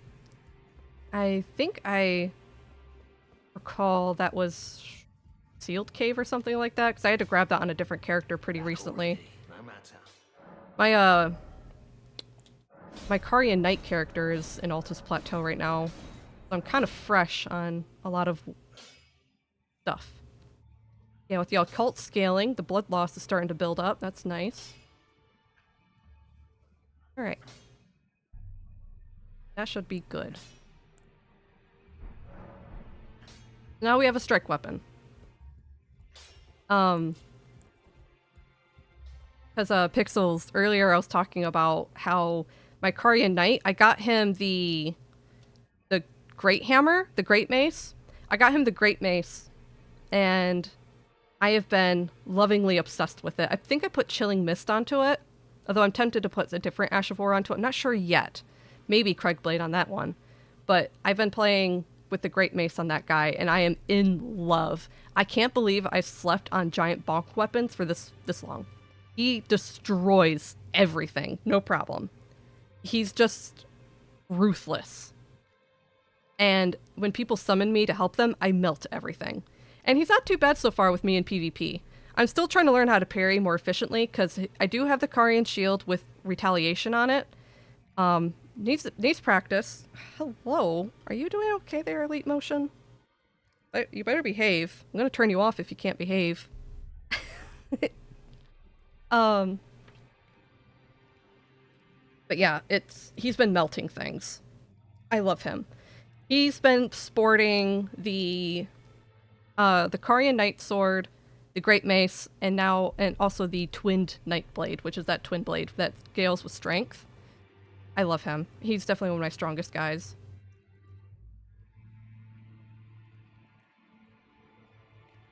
Man, I do want to hear Dungy scream in agony when he turns into a spirit ash. Yeah, I've never done it before, but I heard he screams. Great Mace is amazing. I'm using it on my dragon build. Oh my gosh, yeah.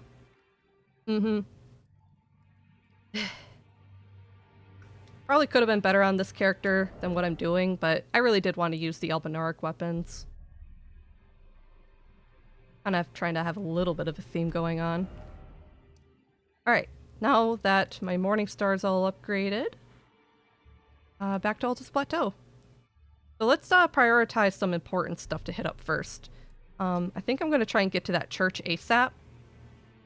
Yeah, I want to get to that church, the Lightning Church, so I can get the Sacred Tear there. And the prayer book? I think there's another prayer book around there. That's high up on the list.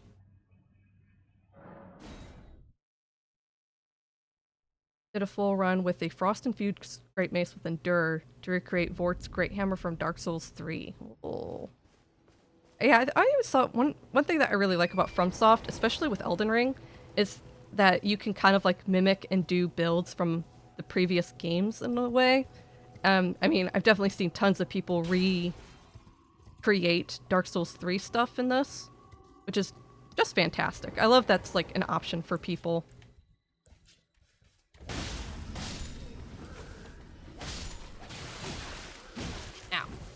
I've seen someone do a really nice Sister Freed gameplay.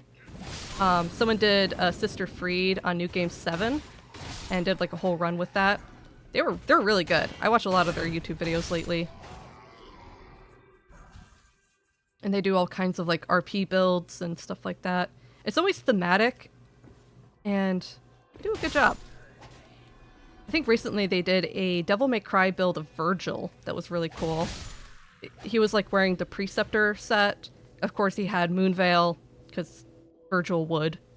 And then using like some Karian sorcery for all of the blades and stuff like that, and the Karian sword sorceries.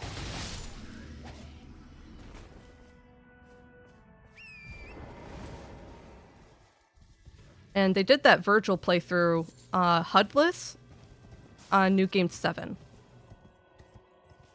And I just can't believe how many people can just no-hit like almost every single boss on any build. Like, he does different builds like every single week. He just New Game plus 7s, whatever he has, and completely restructure the entire character to be someone else with different weapons and different spells, and can still no-hit run tons of bosses. It just blows my heckin' mind. And then the cool thing is that he also does like this huge synopsis afterward of like, well, here's what my build is, this is what I use for this boss, and then like a bit of a detailed explanation of like what he chose and why he chose it specifically. Really nice. I've actually been learning a bit.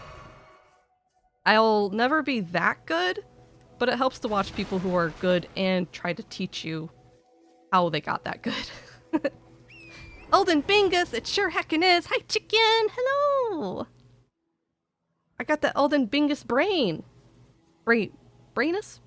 Elden's Dingus brainus. Sounds like a disease. Did a full run with... Oh, yeah. That's right. I am the storm that is approaching. Oh, my gosh, yeah. No, high-key. I love that song. It's long as heck, but it slaps. All of the Devil May Cry music just goes so hard. I haven't played DMC. That's Hellgirl's game series. She loves to play them. I've watched her play it.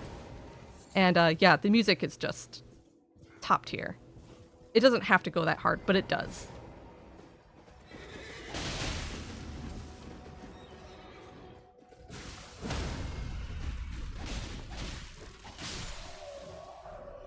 Oh, I got his golden great shield. I think I want to use that on my paladin character, because I've been doing seamless co-op with Hellgirl and Seymour a little bit. We haven't had the opportunity to play much, but I think that character I'm building up to be a golden paladin. Oh, shoot, that was bad heal time.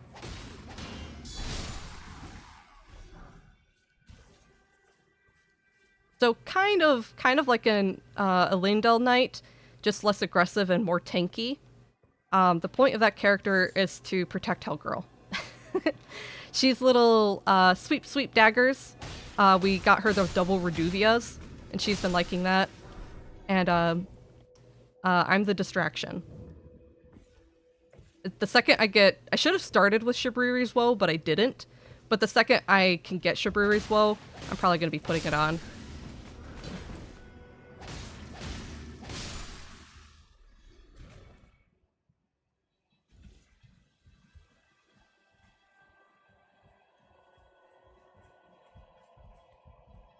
Oh, hello.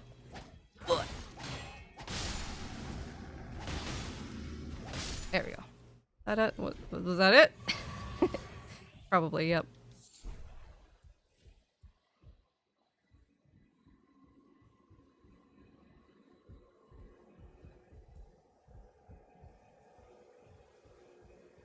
No? What? Oh, no, I changed it. Sorry, Hellgirl talking. Hellgirl and Seymour are both home today. No, I don't think I've ever done a great bow build before. I've played a lot with all the different kinds of bows, but I've never done a great bow. I don't think I've ever had a situation where I felt like I needed it. Because all my characters that are like heavy strength builds, they're already so heavy with like their usual armaments and their armor and stuff like that. I don't think I've ever been incentivized to use a bow.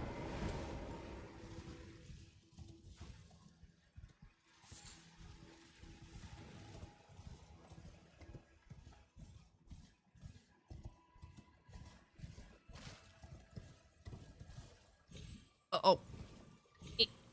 Okay, here we go.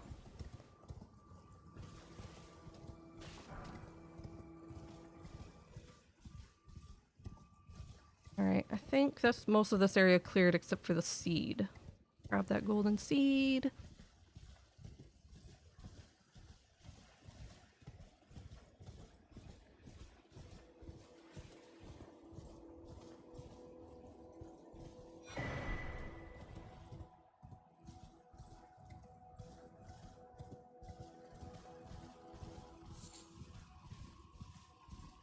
I always keep a great bow in every build that does multiplayer. Oh, that's cool.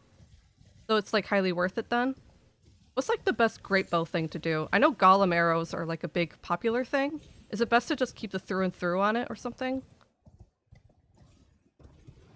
You have a preferred great bow? Obviously, if there was a character I'd put it on, it'd probably be my paladin. But I don't know if the Erd Tree Great Bow is worth it or if the default is better.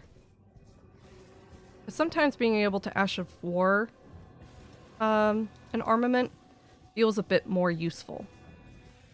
Not always. Obviously, some somber weapons have such good, unique weapon arts that, you know, they're worth it. But sometimes I like to customize my weapon art. Thanks for lurking, chicken. Redance? Rain of Arrows, Golem can one-shot. Whoa. Rain of Arrows. Oh, yeah. I guess Rain of Arrows with a great bow would probably be the most efficient version of it compared to, say, a short bow. Yeah. Get you.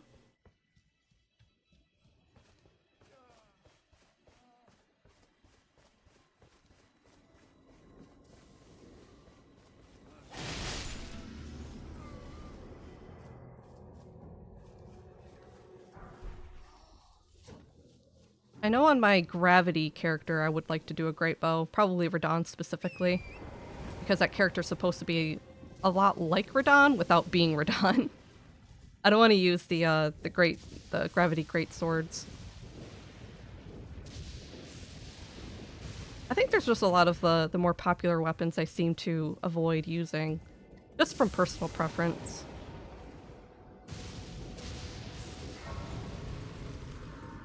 If you really like the somber weapon and know how to build around it, you can shove in most situations. Yeah, like there's definitely some really good ones. Trying to think off the top of my head, what's a somber weapon that I... Oh, the Beast Claw Great Hammer. That's a... I love the Beast Claw Great Hammer. That's like one of those special weapons that has a really nice Ash of War. Or technically, I guess it's just a weapon art.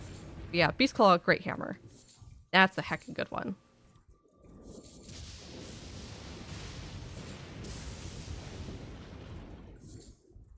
Star Surge Great Swords are mid. I don't know why they're popular. I don't know if they're mid. I just know they're popular. Is it the weapon art? I want to know.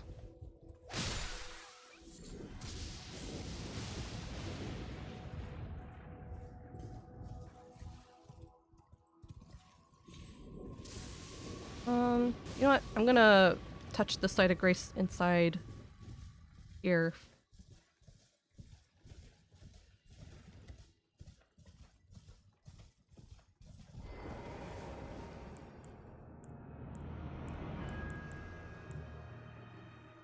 Can I reach you?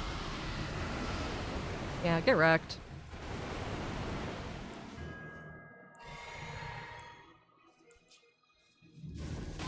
Ow.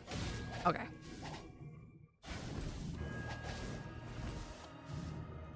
Oh man, that was a bad dodge.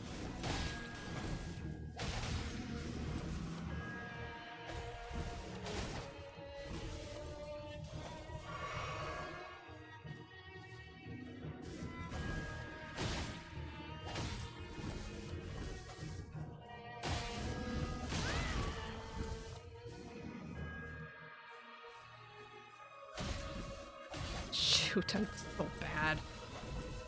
I promise I'm really good when I'm not on stream. Do you believe me? Do you believe me when I say I'm a better gamer when I'm not streaming? How girls see me play, she knows I can be good.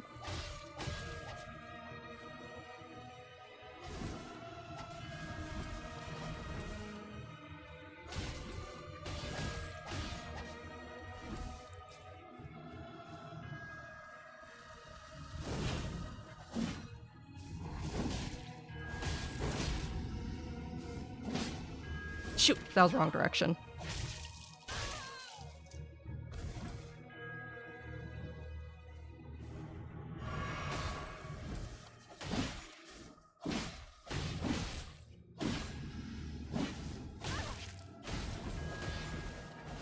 So bad. And just like, I think my, what is it? What do you call it? My flow is off. I'm not in the flow. You know how every fight has like a flow where like you feel like you're in sync in time with the dodges and your attacks? I just never got the flow. I was always just slightly off, slightly dodging too early and getting hit, or dodging too late. It was just never in flow. Oh. See why the range is just so bad for you? I guess so. I know that's not always it though, because like I was because my priest, I've been playing a lot of my priest like all yesterday. She just has a mace. She has a mace and daggers. And she's fine.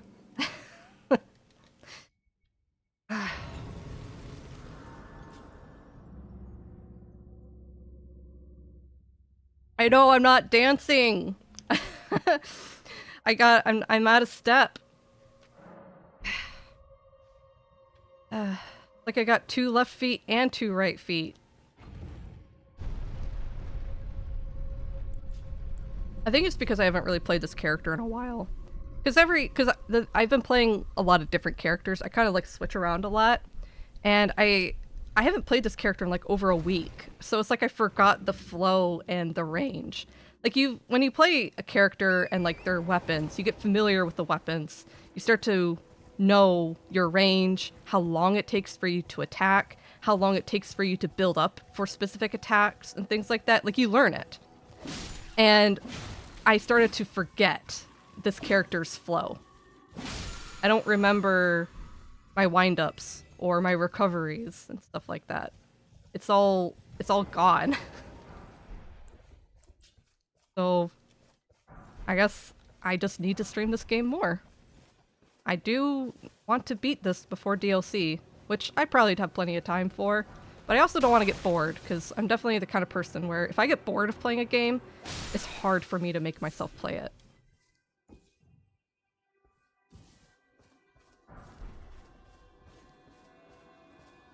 But hopefully, I am hoping we'll get some, like an update telling us about the DLC in February. Maybe like maybe a teaser, maybe a release window. Not even a date, just a window, like coming this fall.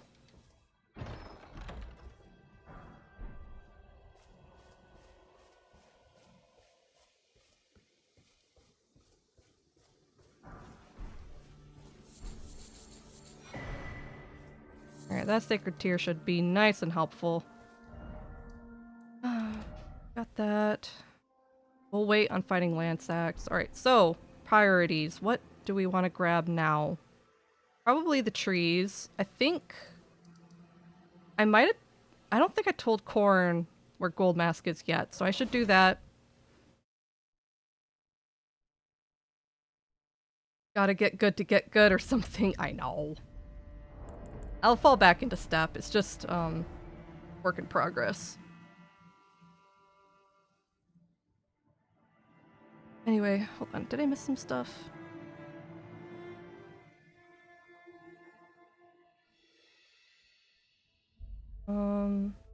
The shortest weapon and class damage output is good, but not really better than any other Colossal Greatsword. Weapon art is fun, extremely situational if you're not careful. Just backstab bait in PvP.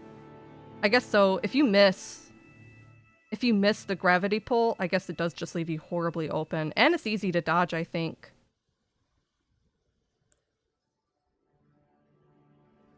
Inefficiency, not the best. Fun weapon.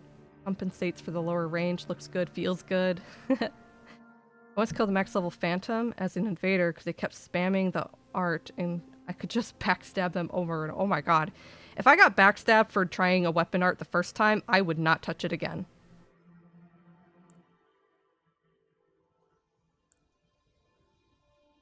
I wish someone would lay me over the knees and uh-huh. The black knife. Heard more things about coming around Feb. Yeah, that's the rumor because of the controller leak. I'll take a static image with text on it at this point. Yeah, honestly, it could be just another picture of art and just like say fall. It could just say fall or winter or something and I would be happy. Just a taste from Soft. That's all I need. It's been over a year since that first teaser picture too, hasn't it? Or it's been close to a year. If orange background with the word DLC in white on it. No kidding.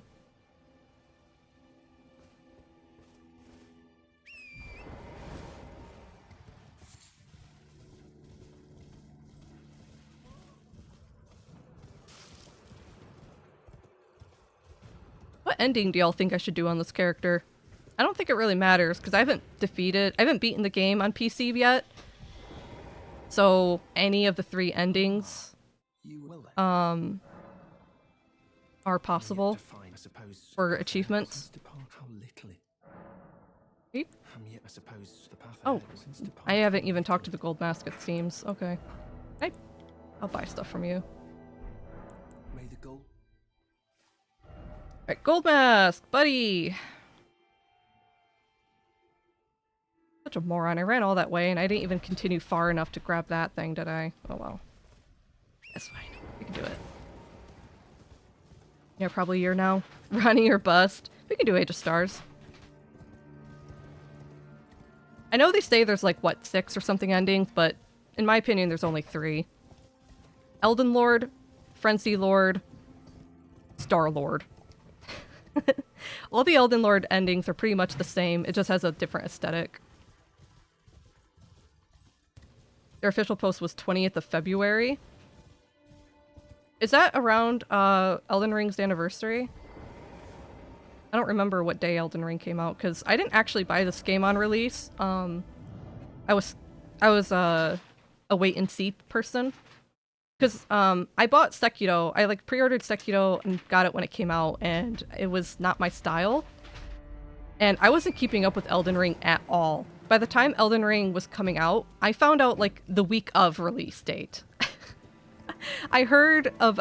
My first news was just the title screen. Like, they're like, yep, he's making a new game. It's called Elden Ring in collaboration with Mr. Martin. And I'm like, oh, that's cool. And then I forgot. For years.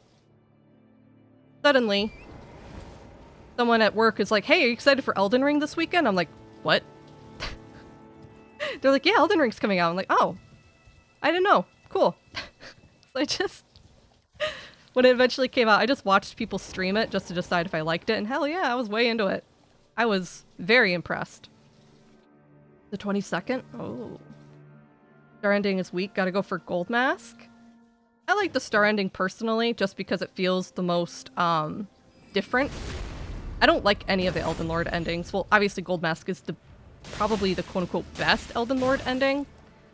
But my personal reason why I dislike Elden Lord endings is because it almost feels like keeping the status quo. You know, it's like what the Dark Souls equivalent of reigniting the fire, of like keeping the Age of Fire going when it's been long dead and it's time to stop. I kind of feel that way with Queen Marika, because if you become Elden Lord, Queen Marika's still God, and I feel like her time is over. In fact, I felt like I've always been kind of under the impression that Marika wanted everything to end. I almost think that she self-sabotaged everything so bad so she could finally just be done with it. But I'd have to take a while to explain that, and I don't think I can verbally express my thought process of that without babbling into nonsense on stream. I'd have to, like, write it out. So, yeah. I do think it's time for Marika to retire. Obviously, the Frenzied Flame ending's pretty brutal. And it just felt like Ronnie's ending is the most forward way to go. The natural progression of how the world is supposed to go. Now starting, or, oh, yeah, I don't know. But, you know, everyone's got, like, their own thing about, like, what they like for which ending and why. That's just, like, my personal thing. What's the safest way to get down there? Oh, I know. You know she wanted not to go the Greater Will way? Yeah. It's also about getting rid of the Greater Will. My impression from Ronnie's ending is that she wanted to get rid of how powerful godly influence is on the world. Because, like, in Elden Ring, the concept of God is very literal. Like, it's not a concept, it's literal. And their influence and the way they interact with the world is literal. So it almost feels like it's stifling. People don't really have free will and choice, at least not without being directly blasphemous. And I think what Ronnie wanted to do is to, well, become the new god and then ditch. She wanted to remove direct godly influence and allow people the choice to be themselves without influence.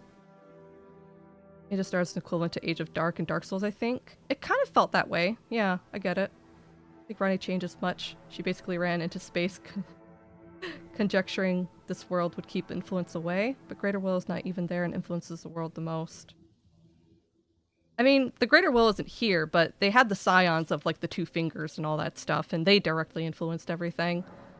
But by the time Ronnie leaves, at that point you've already removed a lot of the outer god influence from this world. Like, you kill Mog, who was kind of like the Lord of Blood, so he was like the direct influence of the Formless Mother. You get rid of Vike, who was kind of directly from the Frenzied Flame. You get rid of the Fire Giant, who was the last vestige of the Fell God. It's like you totally cleaned house. It's like Bloodborne. You just killed all of the god influence in the world. And then if you choose Ronnie, then truly the world is finally without any influence at all. It's like that BioShock saying, no kings, no gods, only man. Kind of what it becomes. Do from your description, call less than to you two. May the gold.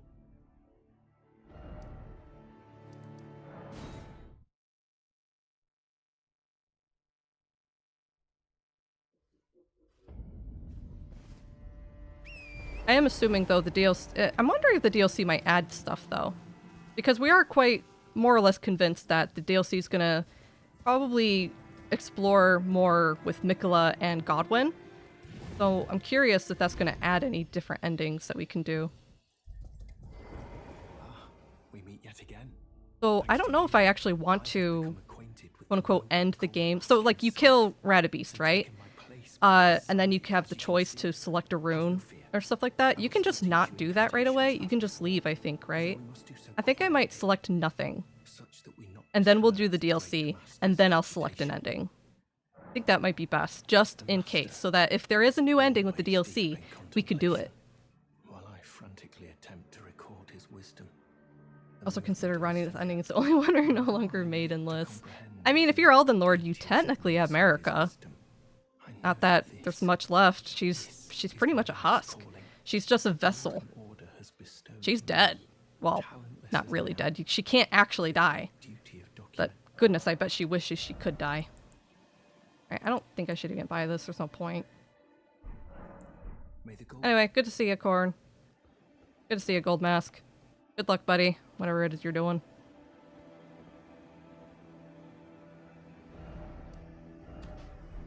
Alright. Gold Mask. Oh, I should probably do the mine. We can get some more smithing stones. But I just jump down from here.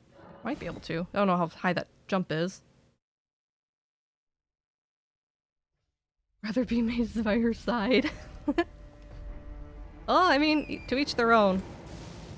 I don't personally care for Ronnie much as a character, but I just do think she was the best way forward.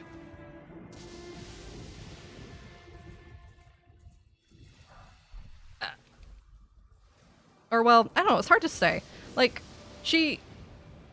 her motivation was correct in, like, wanting to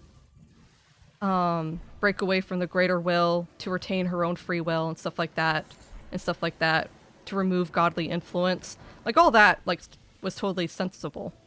I just feel like her method was very brutal and very, the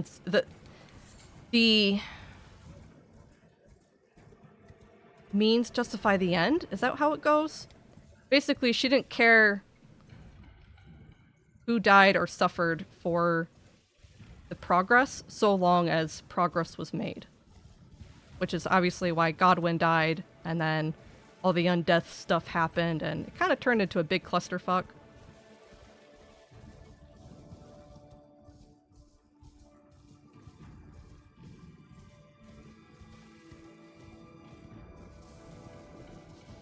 Hope it gives another cool cinematic ending so people have another thing to feel excited about. Yeah, basically a fourth ending. Not Elden Lord again. A genuine fourth ending. Maybe it'd be a cool true ending of some way. Poor guy reminds me of that one IRL monk that keeps their one arm raised for almost 50 years. Really?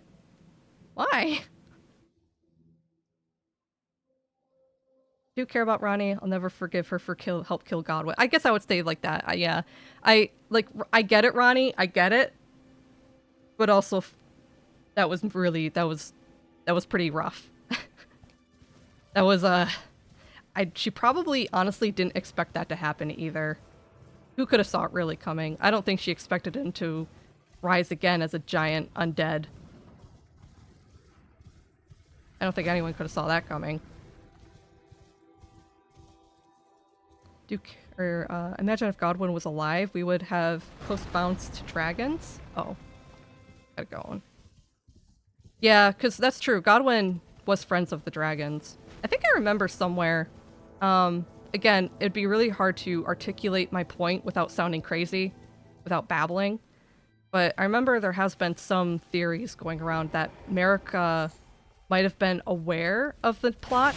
If not, I'm not on the train that she was directly involved with it, like some people say.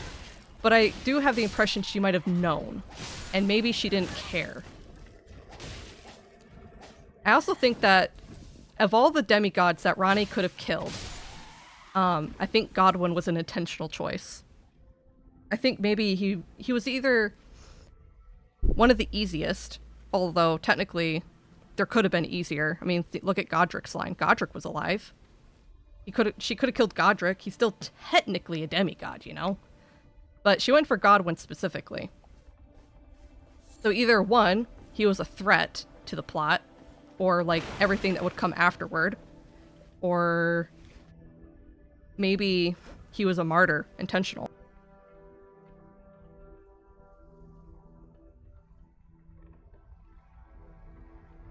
I think one of the finger reading crones specifically calls Godwin a martyr of death, or something like that.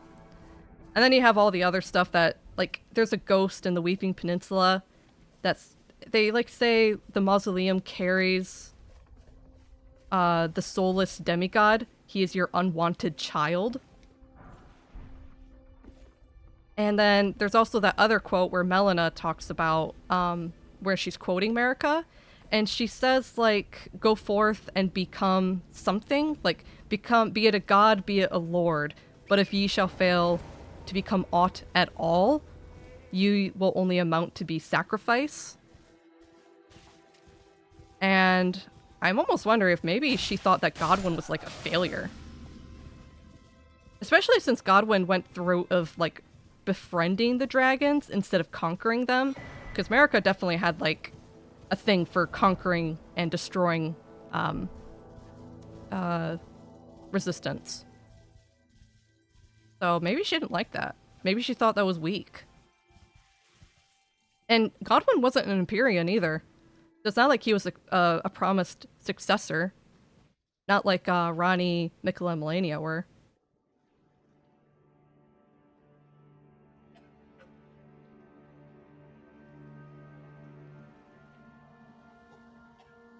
They're like beef jerky at this point. The monk? I hope we get a Mikula ending with the DLC, but knowing for himself, they'll probably get a Prince of Death ending. We already have like a Prince of Death ending. Isn't that just the Age of the Duskborn? Isn't that what we have already? You know, she did saw all the death route coming. My boy Godwin deserved better. He did. That's the problem. Marika had like 3 direct sons we know of: Mog, Morgott, and Godwin. She killed the only healthy one, but Godwin's death the strongest one from far. Yeah. I think she just didn't like any of her children with Godfrey, because obviously the first 2, well, we don't know who came first, but 2 of them were Omen, which was a big no-no, apparently.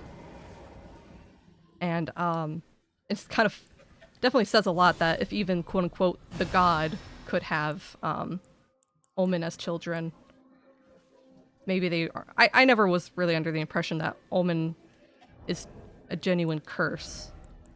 It's just like, what, a reflection of the old Crucible or something like that? But yeah. I think she just didn't like any of Godfrey's kids. Maybe she just didn't in particular like Godfrey either. She very much used Godfrey. She used him to conquer the lands between, and the second he was done, she just threw him away. Pretty effed up.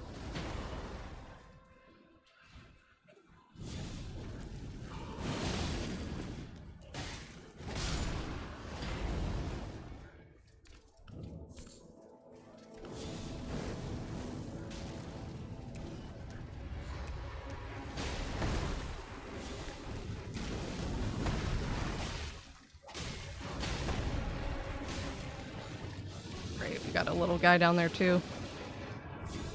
Ow. Jerk. Got behind the tree.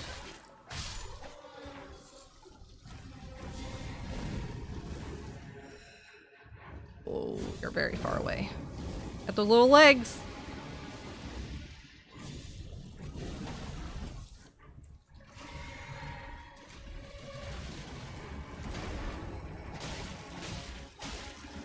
There we go. Nice. Easy peasy. Good job, Engval.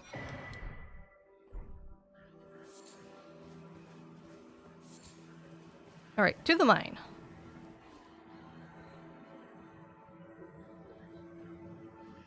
I mean, can't say America had a thing for destroying, but most she was doing the greater will demands. I guess so.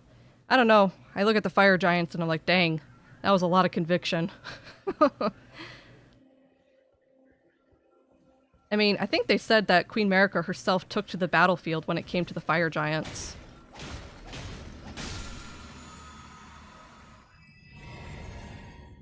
And then, like, you have the whole thing with, like, the oppression of the misbegotten and the omen in general because they're quote-unquote impure and stuff like that. The way they... And then the way they betrolled and used the trolls even after the trolls helped them with the War of the Giants. That's pretty effed up. I think there was a lot of disdain for anything she thought wasn't directly associated with the Erd Tree.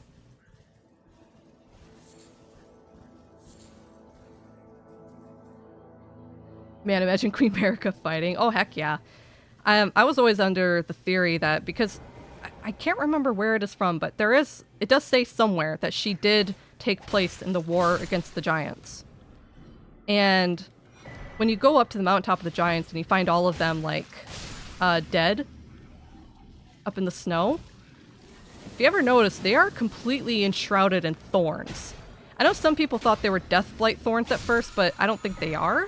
I think it's more like thorns, like, from a tree. Because being enshrouded in thorns is supposed to represent sin and guilt. And I think maybe America had, like, a way of, like, summoning thorns or something. Or just, I don't know. It's very tree-like, I think. But yeah, I do believe that the fire giants being covered in thorns on their corpses might be directly related to her. But there's no guarantee. All we can really do is theorize on that front. It's definitely interesting that they're all, like, impaled by their own torches. Because, like, the big giant things speared through their midsection, those are their own braziers. Because you even find one of the braziers that are lit next to the fire giant's boss room. It was definitely their own braziers that might have been their own weapons, and they're all impaled by it. Hard to say if that was intentional, like, or, like, what do you call it, self-inflicted or not. Still brutal. Bogart would be stalked. Well, one thing of sending him away is not because he was useless or didn't like him. Say that they would wage war and come back. Well, yeah, no, and that's the thing that I think about where she was, like, obsessed with, like, battle and war. Because even during the age of Godfrey, they had, like, all the Colosseums. Like, all of the Colosseums are, like, shown to have statues of America everywhere. She loved battle. You know she was, like, a battle-hungry type of person. And then she sent Godfrey away to become stronger through conflict and misery, which is just cruel. And then she married herself. Because I guess that was the best way to bear children, quote-unquote, that were going to be worthy of replacing her one day. Ow! Yeah, this is bad. Am I fat rolling? Why? What? Excuse me? What? Why am I fat rolling? Do I have a debuff on me or something? That's bizarre. What is going on? Oh, I think it was from the slugs, actually. Uh-oh. Uh-oh. Uh-oh. Uh-oh.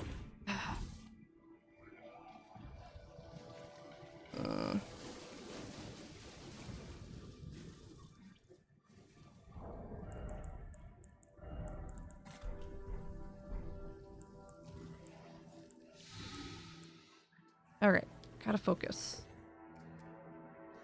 Don't die.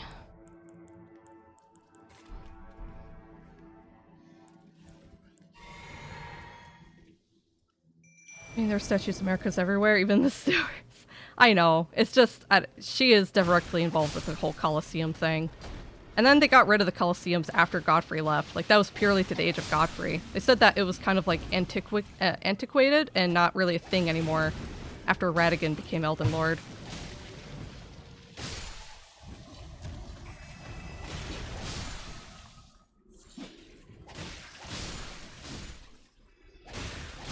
Ow.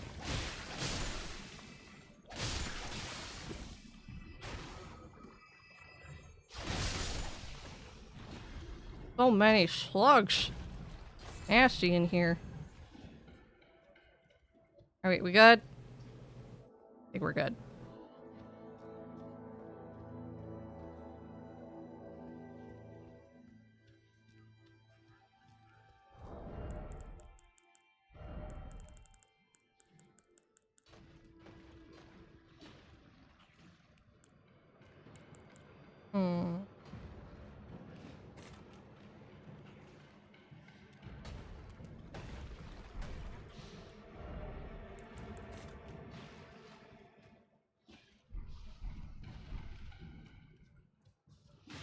Another one. Yeah, get him. Good. Just thinking about what kind of greases to keep on my bar. Because my arcane only increases, what, sleep, poison, and blood.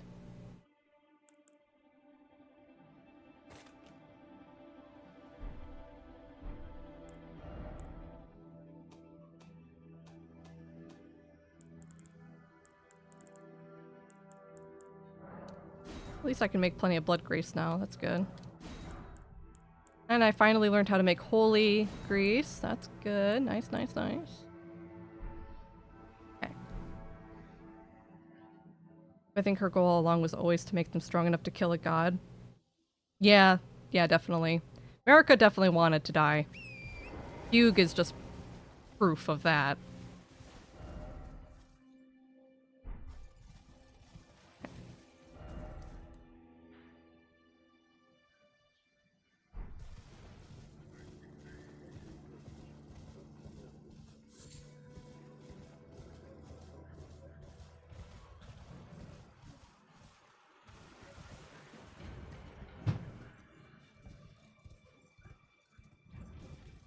I always get lost in Deathwoods. This place is so foggy.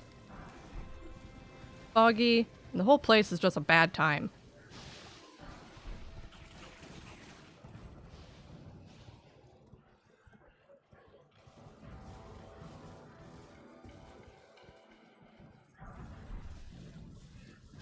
I'm trying to remember what things are actually worth picking up in here too, because the ruins are so spread out here, and they all have like little bits of loot here and there. Okay, this is the one with the basement though.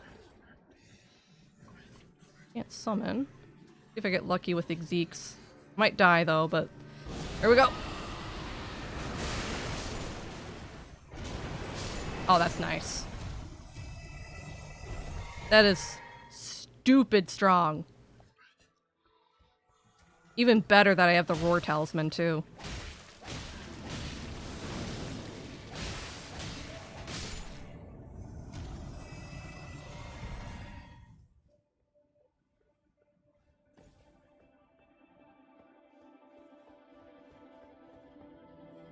Well, if you mean Elden Beast's death, not Marika's death.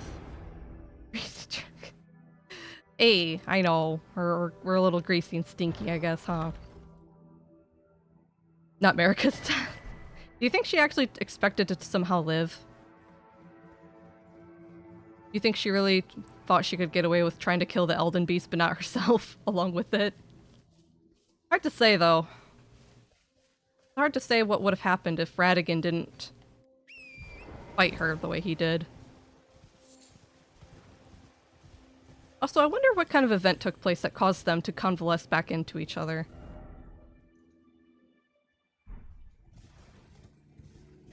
I know some people had the theory that Radagon, like, didn't really necessarily come from America, is what they thought, but I kind of disagree. Because the law of regression specifically talks about how all things yearn to converge back into itself, like to go back to its origin. So it kind of implies that the law of regression would only take place with between the two of them if Radigan had also first come from her. He would have to come from her to return to her. I'd prefer not to speculate on that. I got no info. Yeah, who knows? I mean, that's the whole thing about, like, all the, what you call it? That's the whole fun thing about the lore and the community and stuff. It's all about the speculation. That's what people like, and that's what I kind of like to do too.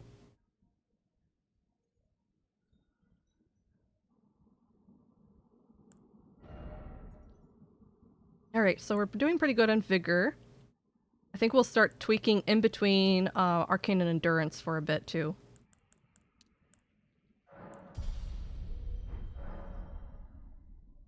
There's a theory of it being a mimic tier. Oh, of Radigan? Maybe.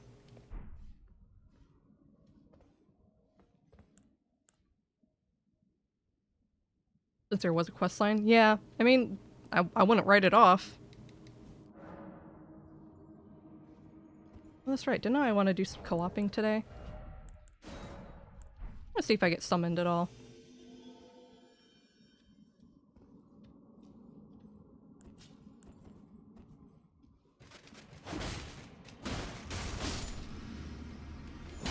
Nice. I finally have a place for my new mace. I know it's a Morning Star, but I'm just gonna call it a mace, okay? It's easier.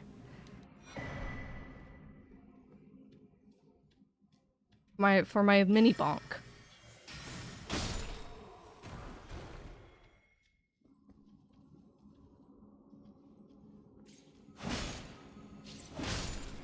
Oops, behind me.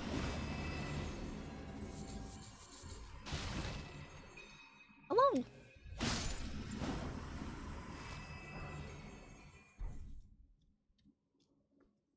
I like how a lot of the mines and caves in Altus Plateau are full of all these roots because you're so close to the Erd Tree. Ah, makes sense.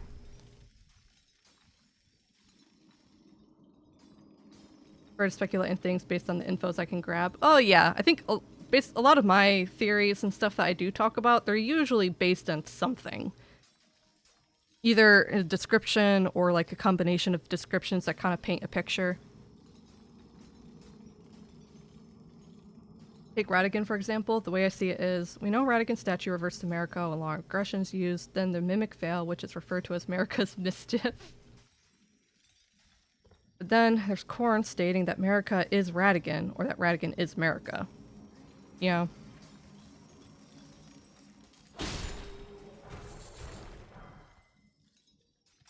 I do take it quite literally when they say Marika is Radigan.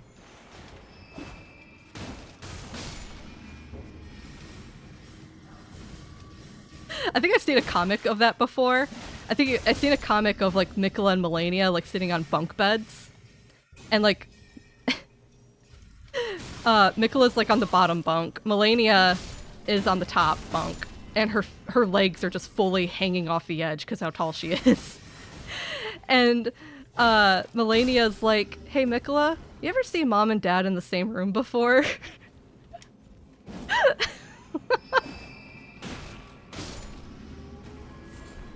I just thought it was kind of funny.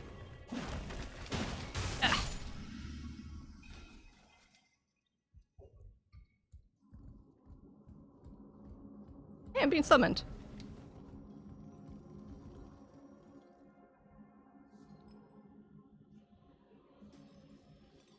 For me, what Corin says is just the way he sees it, not the truth. I don't know, the statue quite literally says it. And then, I don't know, the item description of the law of the law of regression. Jail tunnel. Hello! Hey! Jept and Captain Pang. Okay, go.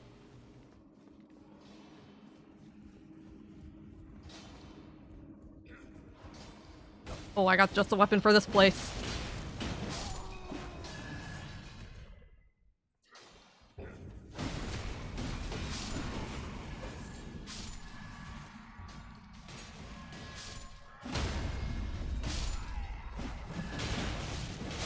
Heck yeah. Plenty of destruction. Ow. Ooh, kind of lagging a little bit.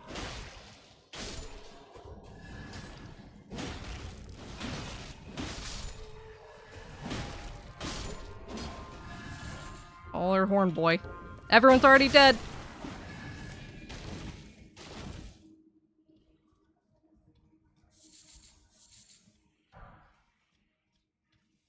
Alrighty. Everyone's down. That's good. I don't. Where's? Where are they going? Where are we going, gypped?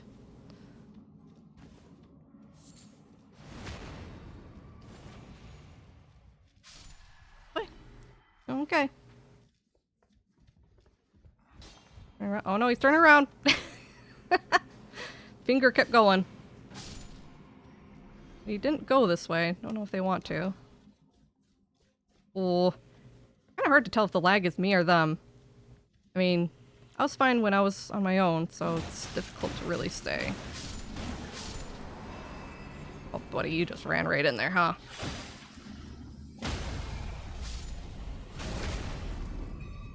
Ooh. Man, I feel so weak.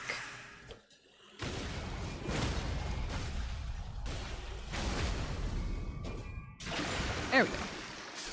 Easy peasy.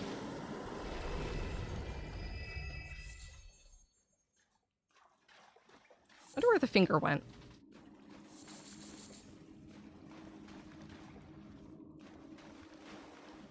Alrighty, just looking around, I guess, getting the fireflies. Let's go. Put this on.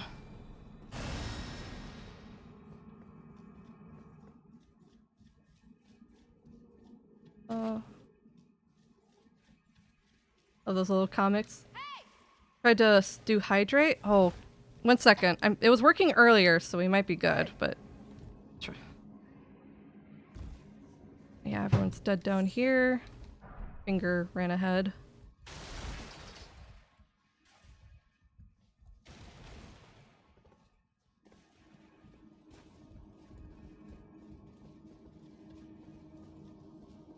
I think the final boss here is what? The magma worm? That shouldn't be too problem. I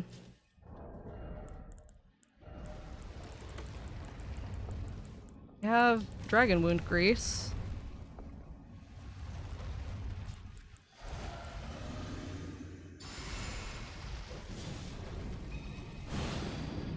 Alright, stay alive for a second there.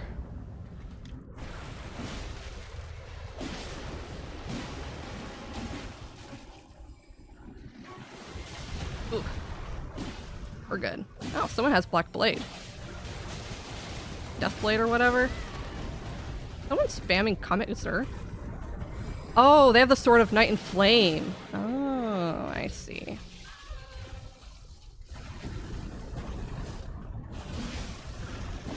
Now.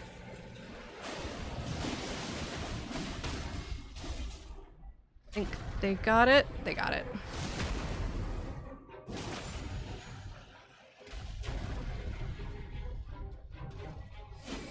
Oh, come on.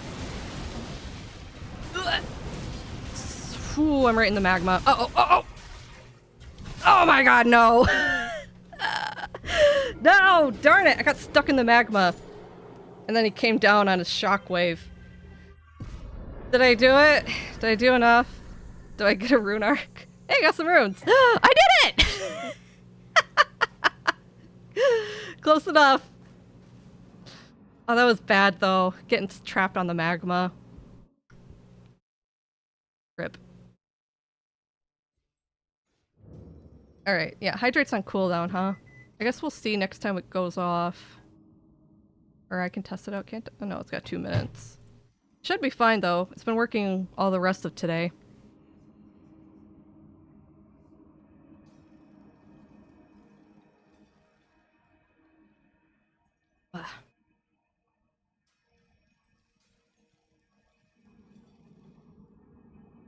comfy again. I like the sword for the fire part, but I'm gonna get 25 int makes me, or into 25. I played a little bit with both versions of Faith Intellect, or Faith Intelligence, because I've tried both a Death Sorcerer build and the Golden Order, and Golden Order was better comparatively. It's still not super great. It's hard to say, because the best thing about the Golden Order build is obviously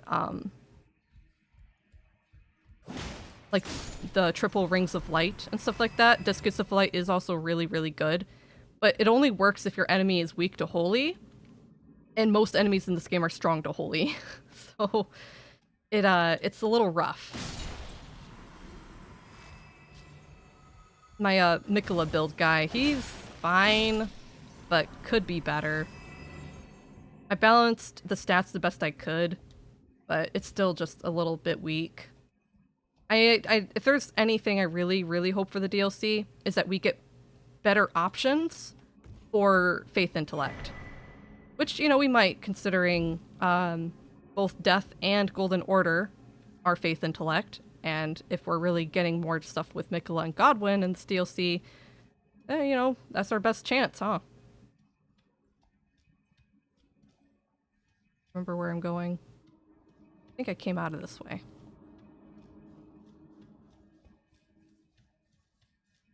But I played a bit with Death Sorcery. The only good Death Sorcery, in my opinion, was the upgraded Rancor call, the Ancient Death's Rancor.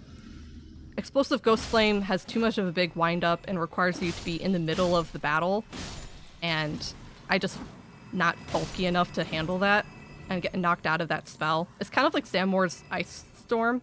I also don't like that spell.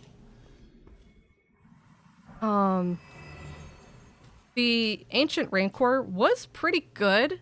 If your enemy can be stunned, it's really good. It'll stun lock them into absolute oblivion.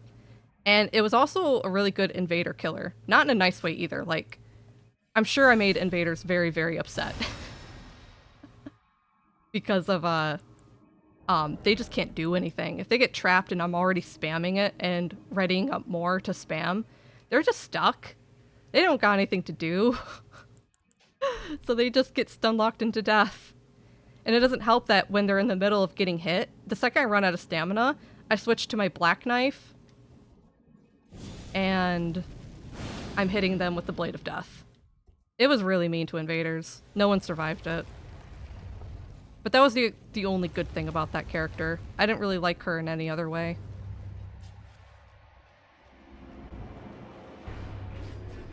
Oh, I missed.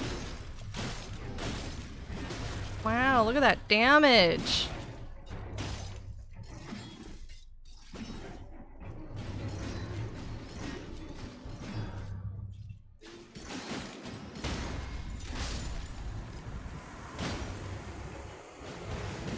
I missed. Gosh, their hitbox is so tiny and narrow. There we go. This is why I wanted Strike. This is why I wanted Strike. For very specific scenarios. Which is why I wanted the little one. Just so it won't weigh too much. And I could put it on my arsenal. And it'll do okay for when I need it.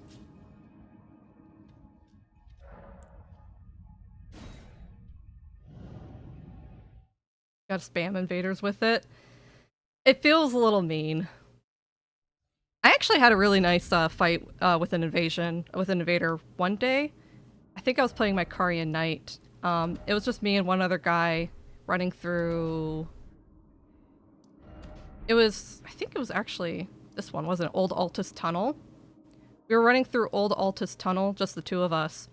The invader came, and I remember kind of looking around waiting to see if I could see them pop up somewhere. They dropped down on top of us, and they were wearing the mirror that makes them look like a furled finger, I think. So they didn't look like an invader or something like that. So it kind of like gives you one split second of like, wait, what? And then they're already just on your ass. They were using dual curved swords. I don't remember which kind. Not the scavenger ones that are really popular. It was something else.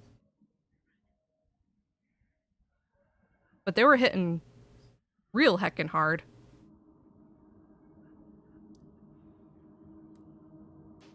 And they were very squirrely. They were up and around everywhere. It was very hard to keep track of them. But it was kind of a fun fight, even though I technically eventually lost. They did win. They got my host. They Karian parried them. Which, best thing I could do. But yeah, the second they dropped down, they were immediately after me for blood. Because at the time, you know, I had my Great Mace with Freezing Mist and everything, so I probably was a bit of a threat. But they were squirrely, and I can only lug that thing around so well. I did try to switch to my twin blade, but it just wasn't efficient.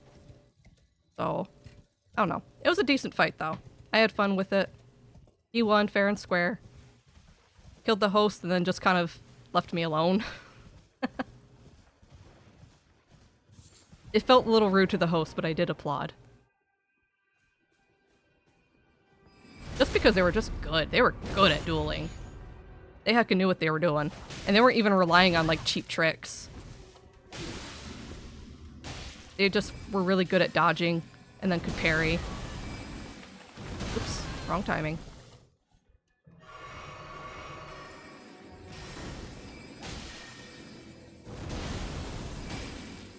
There we go. That's the timing. Gotta get my dancing shoes on.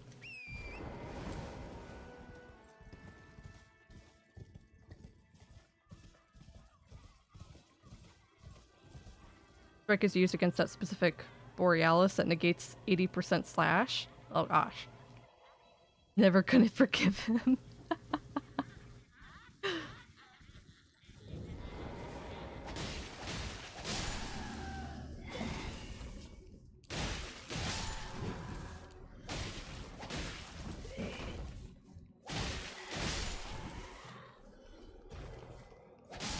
Well, it's the zombies. There we go. Oh, he's not going for it too. Do you mind? Oh, fireworks.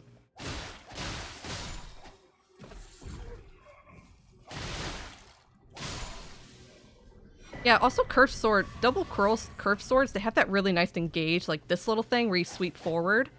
It's really good. And I don't remember what they were. It reminded me a lot of the curved swords that some of the big skeleton bandits wield. It looked like those. They were very, very long, and they had amazing catch range. And I don't think they were even sporting a bleed build. I don't know what they were doing, but it was not bleed. They were just good. Cute dancing ladies. I do like the dancing ladies. I just wish they weren't cannibals. Y'all ever see Midsummer? It is a movie I want to see. I'm just really bad at sitting down and watching movies. But I do want to see Midsummer. Really cool.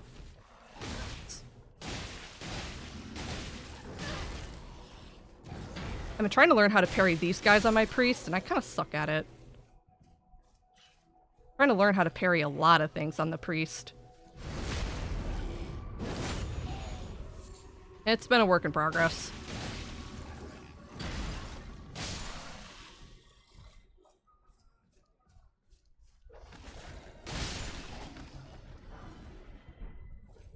Alright, I think that's all the windmill loot. Be all set and good to go.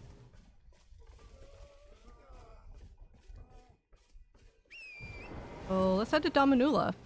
I believe Millicent does have her arm, so she should be a possible summon for the boss fight.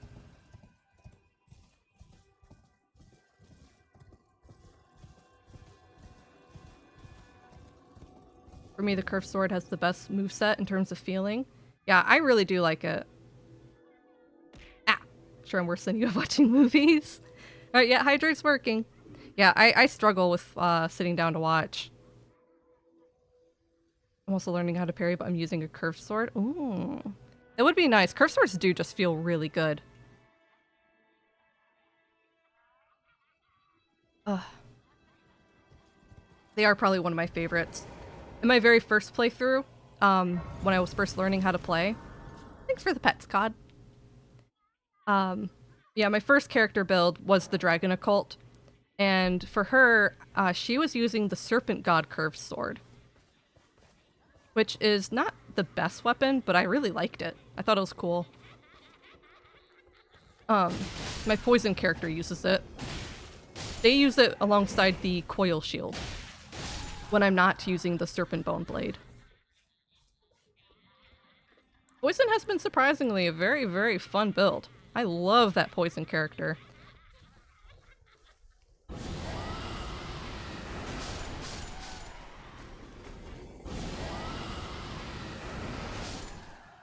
Here, got a lot of them. Ow.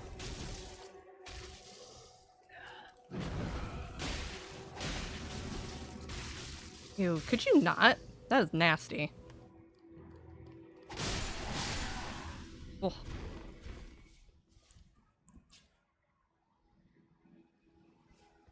I really like their outfits.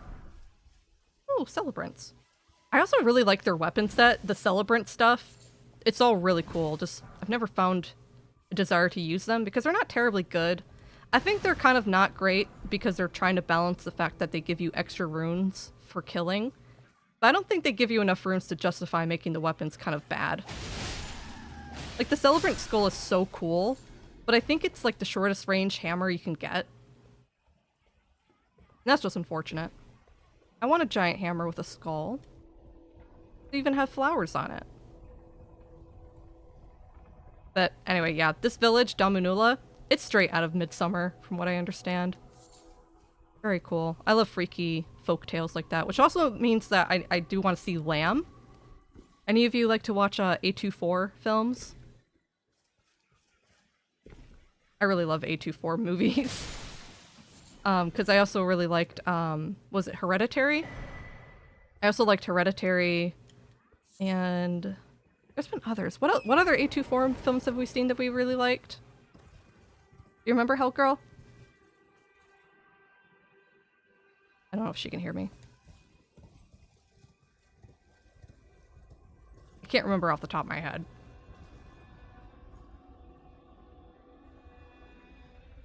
Serpent God sword is very cool. Yeah. Thinking of the build using the flowing curved sword. Oh yeah.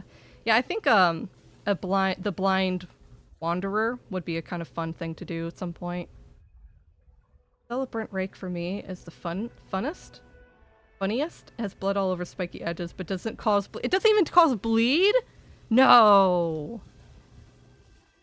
That's weird. I mean, I guess you could put blood grease on it. Or you just give it bleed scaling, but yeah, you're right. It should have had it naturally. It's kind of a bummer that you can't put occult scaling on a weapon and then also use greases. That would have been really nice.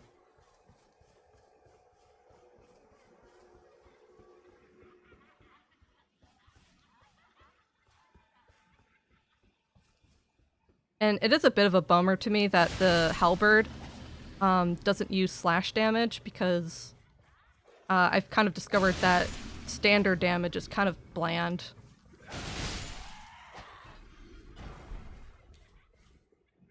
And I didn't realize how many weapons were actually standard instead of slash, just because it has a pointy edge. Yeah, you can add, but it's funny. I wonder why greases are only usable on the physical affinities. Yeah, it's a weird nerf.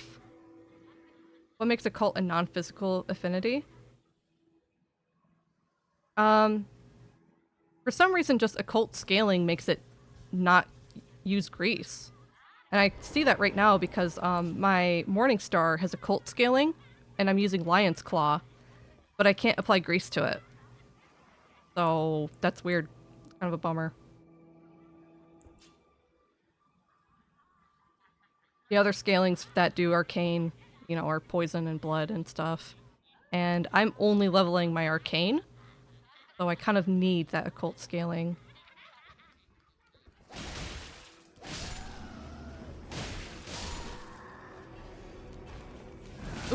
early. Nice.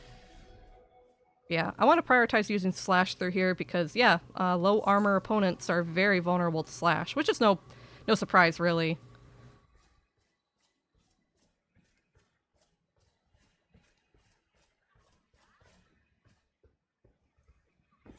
Yeah, probably get that bestial vitality cooking, too. Let's see. It makes sense on holy lightning and all that other stuff, but yeah.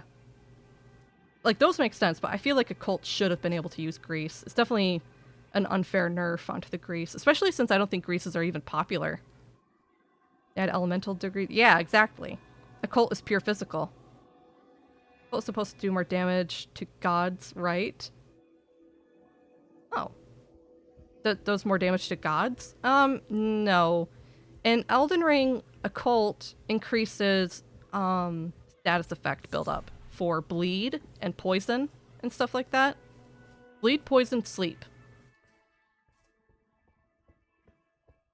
So that's what this character does. Bleed, poison, sleep. Even though I haven't really been doing a lot of sleep. I could though. I can put soporific grease on my halberd and that'll work.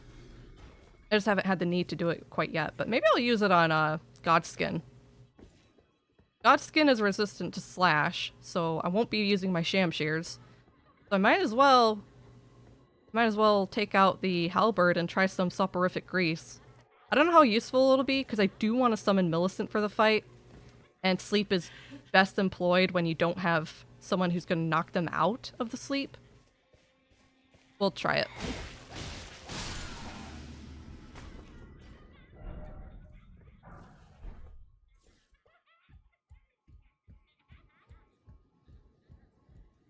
Alright, I think that's most of the village. We're almost to the top.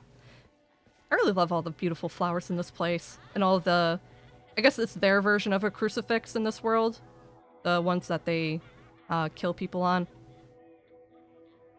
Ironically, also America's symbol. Pretty weird, huh?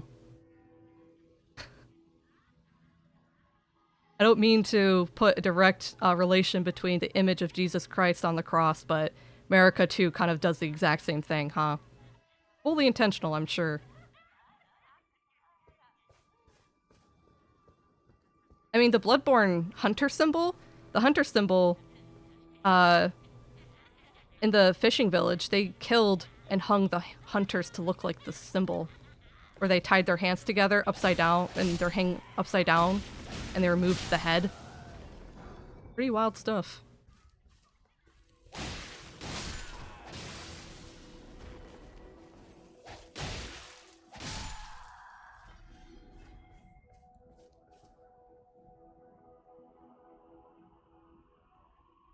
I guess Occult increases status, but only on weapons that it already has. Yeah, so like, the Morningstar default did 50 blood loss, but now that I put it to Occult scaling, because of my Arcane stat, my Arcane is at 36, it increased the blood loss up to 66. Which technically, you could put it to blood scaling, and that would make it really high as well. However, the Arcane scaling on blood would only bring it up to C, I think, or D. It wasn't very high. But this goes up to B scaling on Arcane if I make it Occult. So its damage output is significantly more, even if the bleed buildup is less. And if you had Occult to a weapon that has 0 status, you're just doomed. Yeah, it's pointless to put it on something that doesn't do status innately. That is totally true. And that's kind of why I picked the Morningstar, because it had innate bleed. I wouldn't do that onto a mace, because for a mace, it'd do nothing.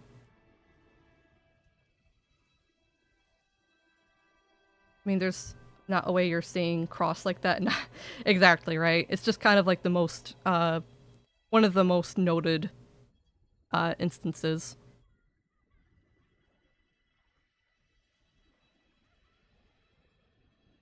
I actually learned the other day about the origin of the upside down cross. A little research in Occult is pretty strong. Oh, it can be very strong. If your Arcane stat starts to get higher, it will beat bleed and poison or scaling. But anyway, I learned recently that the origin of the upside down cross is because it's technically, like, I always grew up being told it was like this, like a satanic cross, but in reality, it's actually called the Cross of Saint Peter. And I'm not meaning this to be like a religious thing. It's just like a historical thing. I'm talking about this in a history way.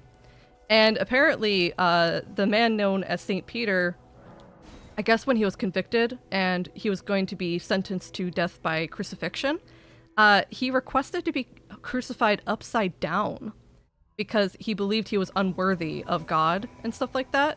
So yeah, they crucified him upside down. And that's what the origin of the upside down cross comes from. St. Peter. Weird stuff. I had no idea. I've seen the imagery everywhere, but I've never known about its actual origin. Interesting how things just kind of like move and change like that, huh? Oh, there's a lot of things out in the world that we see, but never really know the origin of.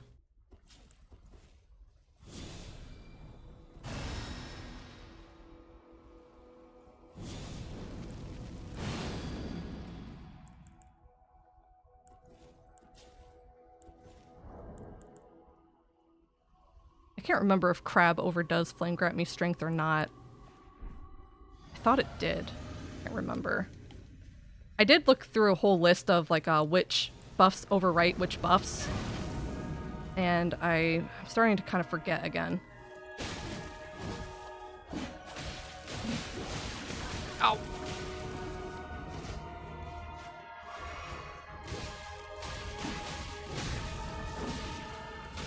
And he does not stagger. Now with this thing.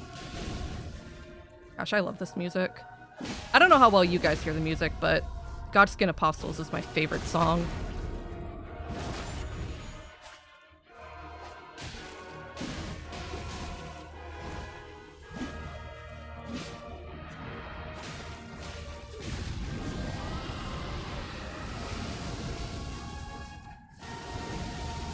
I probably should have done Rot Breath. I'm just trying to do something different.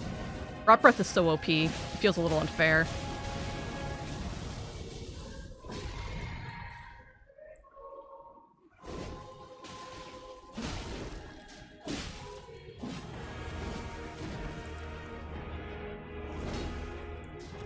Oh. Ooh. Okay. I'll take it.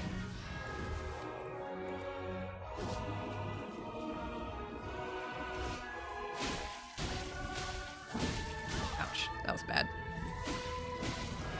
Oh.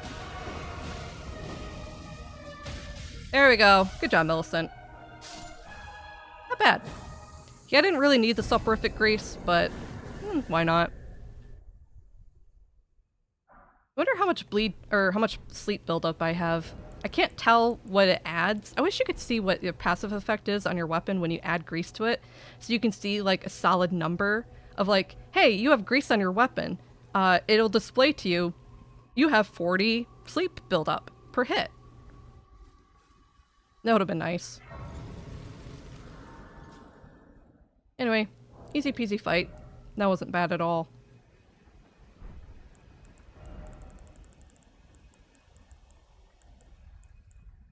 Went better on this character than my last one. For some reason, my Carian Knight kind of struggled on this fight.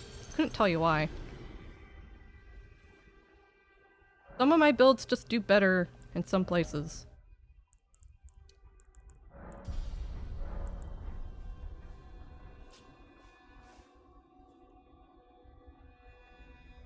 Alright. Oh, there's Millicent. Hello! Thank you for the help. Ah, we meet yet again. Oh. The arm you gave me truly is a thing of wonder. It feels I have my just priest like my wearing own. the dress she's doing right now. I had like I had Seymour help me transfer over equipment and stuff so she could start with what I I'm wanted. sure of my skill And I did with transfer sword. over that dress. It's Thus, very pretty. I would have you call upon me in battle again. It looks so Should you different when ever it's have not the need. covered in blood. I would have you call upon me in battle. Should you ever have the need. Yep, thank It you, is Millicent. the only way that I can express my thanks. Indeed. See you later.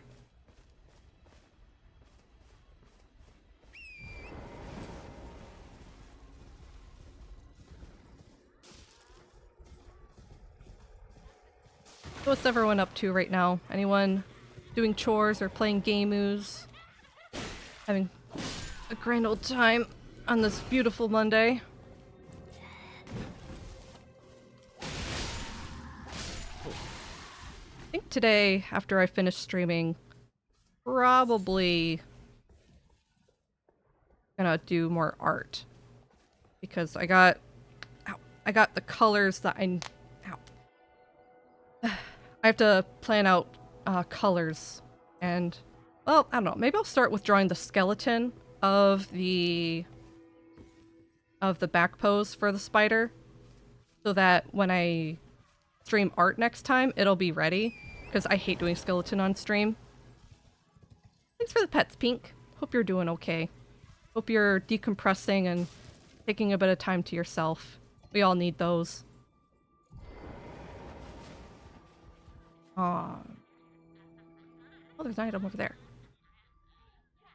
And sometimes when I'm in places like this, I wish we had a glider, like in Breath of the Wild.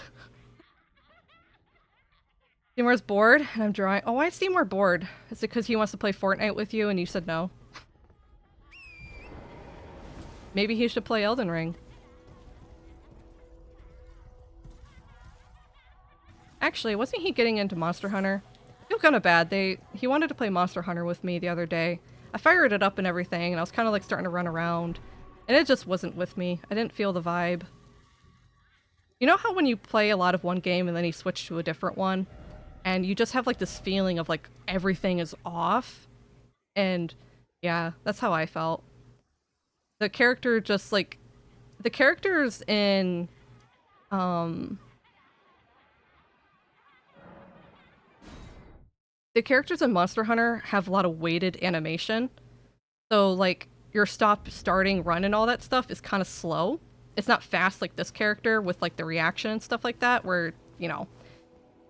so it felt really sluggish and slow, and it was kind of tripping me out. And I kind of was like, you know what? I don't think I'm going to be able to play this.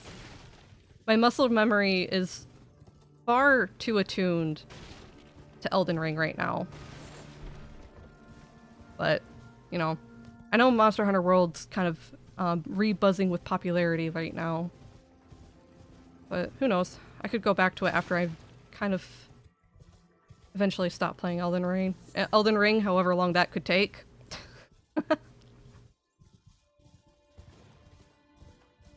My interests and what games that I'm obsessed with playing, they kind of just move and change. Although there's certain ones I tend to go back to a lot. I always end up going back to Sims 4 eventually. I always come back to Elden Ring, probably. I'm gonna have my favorites.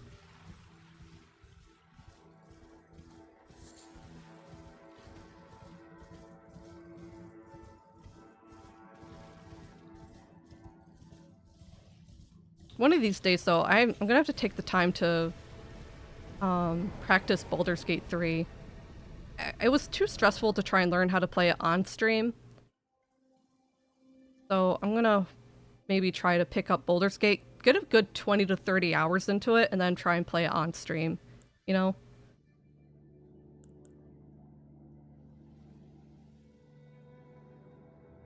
Alright, so let's go kill the Death Bird.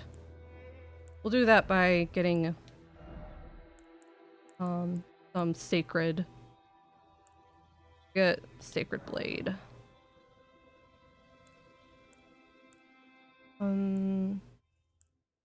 Yeah, it'll be better at this point with standard, I think, the way I am. Maybe? Hold on. I have to do math. I mean, holy damage already will be stronger against the Death Bird, to be fair.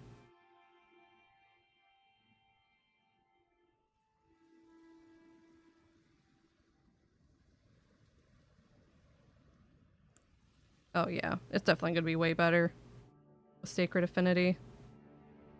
Significantly better. Holy crap. Okay, we're doing Sacred Affinity.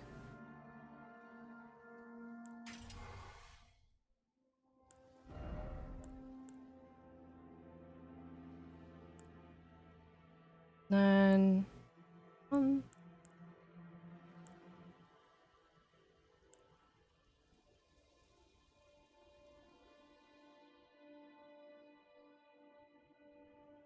Oh Oh wow, I didn't realize that my Shamshir, my left Shamshir has reached 100 poison buildup. Holy crap. Crazy.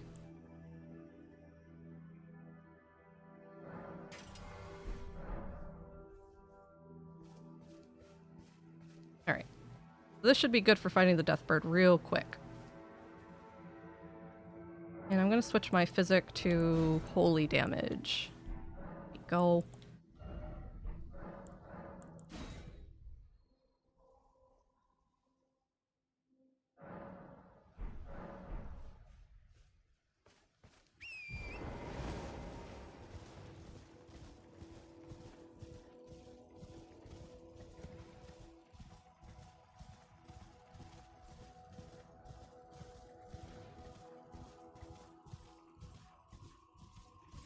I always wondered why the minor Erd tree over in this spot was dead.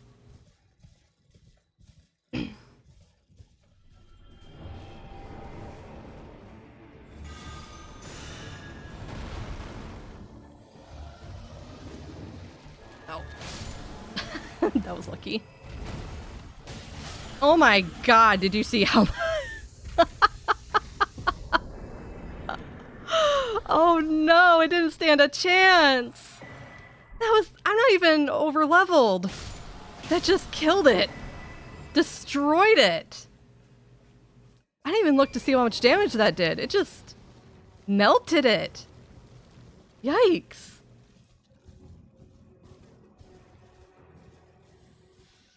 Goodness.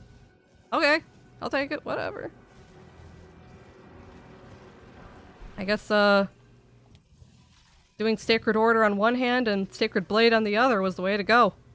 Oh, and the Holy Cracked Tear. Dang. And that's how you kill a Deathbird.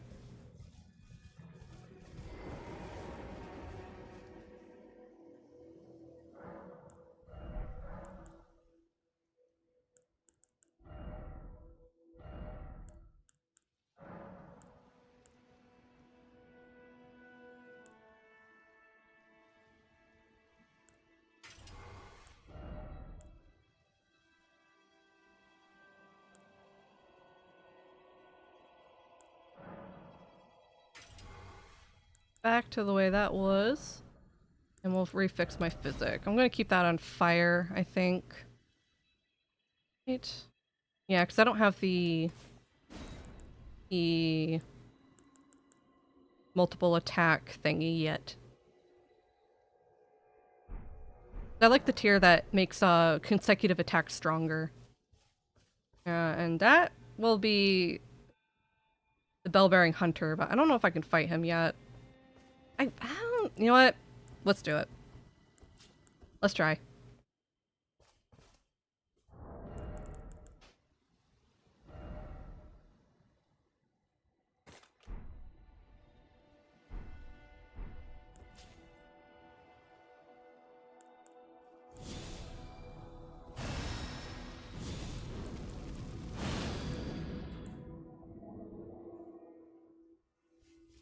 Alright, let's dance.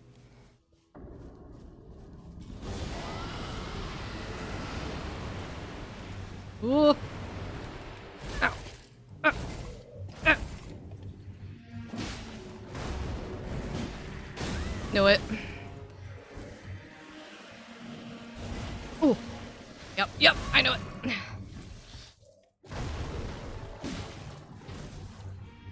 He's a lot stronger. Ow. Oh, you jerk. Got me in the jump attack. I probably could fight him, but he's not worth the problem. Or he's not worth the effort right now. No thanks. I'll pass.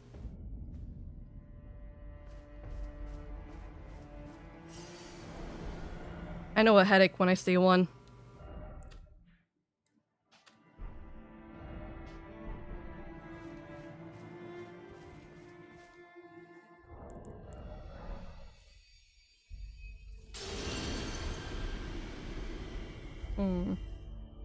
Wonder what breath attack I should have on besides Exeek's.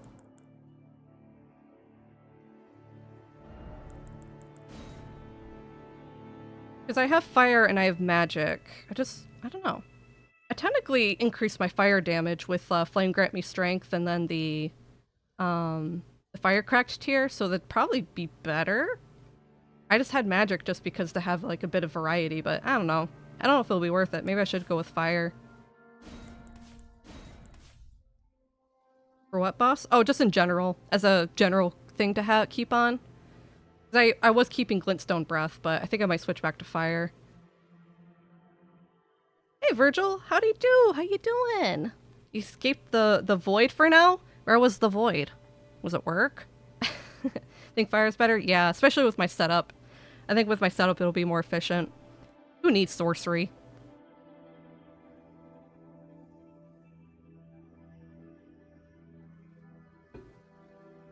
I think at some point later, maybe I'll put a Frenzy Flame attack on my character. Just for fighting invaders.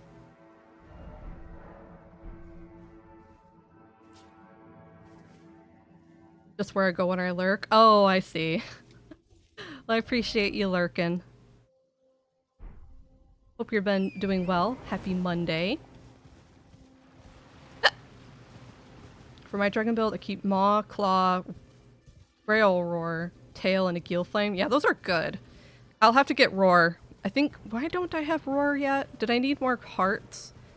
I think I need more hearts, but I'll have to check the dragon. I'll have to go back to the dragon shrine at some point and see, because I do want Roar. And I have heard Maw is freaking busted. So I'll probably swap out for that at some point.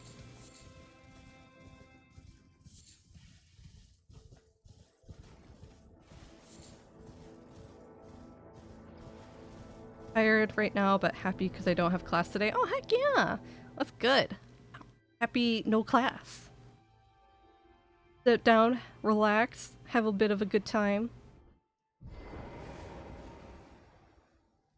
My momentary disappearances are due to regional power shortages. Oh no. Are you working right now, COD? You're usually working when I'm streaming. Well, I hope it's not too stressful.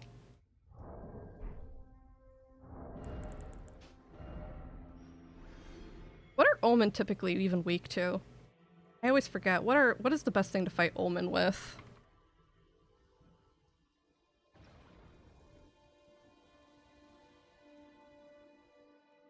Like, they have...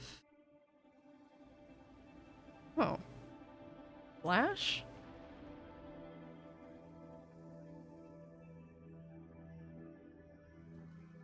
I don't know why Holy says 20 and then minus 47. Or, oh, 22, 47? I guess it depends on... They have a bit of Holy Resist, and that's about it. Flash is most efficient, I think. Yes, okay. Slash. Good.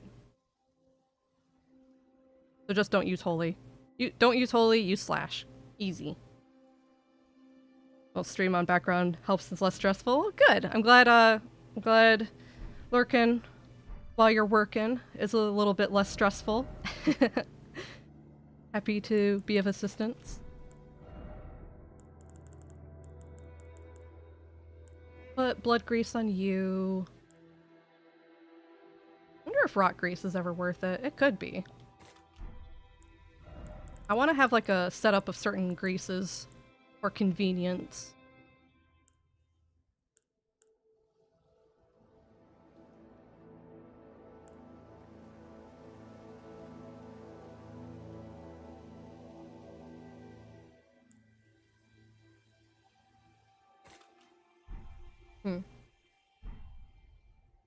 Seymour? Oh my gosh, you have the big boy. You almost never hold Alistair.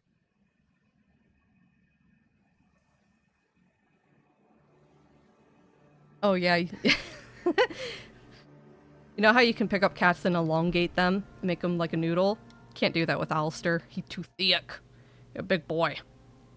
And when you pick him up, he kind of like freezes and he sticks all his legs out.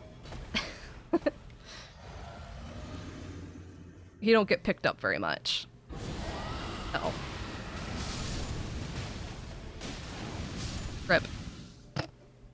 Hey, one guy lived! Congratulations! You win death.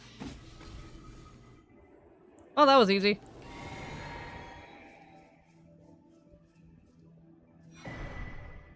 Fire breath was the way to go.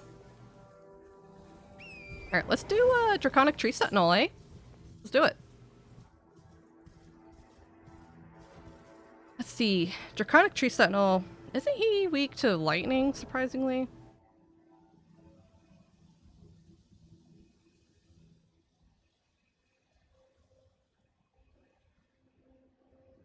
What we got here? Oh no. No, he's got good lightning resist, my bad. I thought it was when I just like I'm used to when enemies are enshrouded. Ah! When enemies are enshrouded with lightning, they gain weakness. Kind of like Vike's dragon armor thing. That makes him more vulnerable to lightning. Just doesn't work on him. Alright, so don't use slash. And we could use holy if we want, but don't need to. He doesn't hemorrhage easily either, it doesn't look like.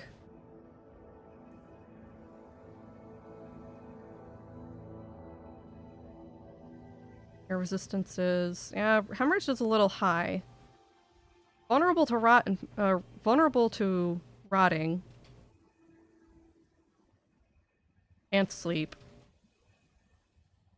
Maybe I'll use my halberd with grease then. Because my halberd does standard damage. So let's use my halberd and we'll put grease on it. Like either we could do holy or magic grease. Or even poison and rot. I could do rot grease. Not a bad idea.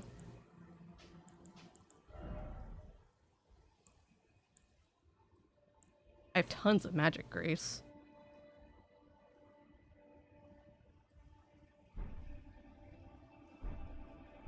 I think that'll work.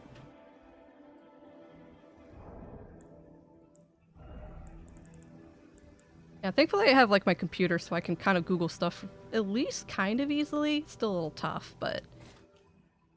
Okay. We'll probably call Engval for help. Maybe. Actually, no, I won't need to summon for this fight because I can have Millicent and Tragoth help me. Why did Mightiest Mark Blaziken have to have the Flying Terra type and have Earthquake? Oh. Oh, I see. Ripperoni. Sorry to hear that, Virgil. Or the absolute struggle we go through yesterday with Pokemon. Oof. Yeah, Terra raids can be tough. They can surprise you. Hey, Chicken, welcome back. The cracking open a cold one with the boys. Opening a can of cream soda with your 3 cats. I might actually drink some Monster today. I haven't been drinking a whole lot of it lately. Mostly just water and coffee. I live on water and coffee. Didn't manage to beat it, but took like 3 hours. Oh goodness, I am so sorry. I haven't played Pokemon. Shoot, I have the DLC, I just haven't played it yet. No idea why, but the magic grease crystal clusters are the most abundant item tool you can find. Yeah. Yeah, magic grease is like everywhere. The crystal darts are useful, at least in like catacombs, but tons of magic grease. Like I can't get rid of it.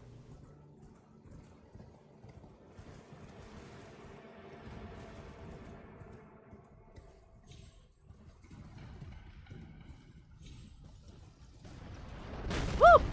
He almost got me. I'm just trying to avoid getting sniped and getting all the golems after me. I wish the golems, if you killed here, were permadeath. Heck, I wish the golems that you kill on the way to the heckin'... what do you call him? Great Jar Knight? The Great Jar? I wish those were permadeaths too. Man, come on. Do we have to do this? Can you... stop? Goodness. Okay. Alright. I guess we're doing this. That guy gonna get me from back there? Shoot. I rolled too late.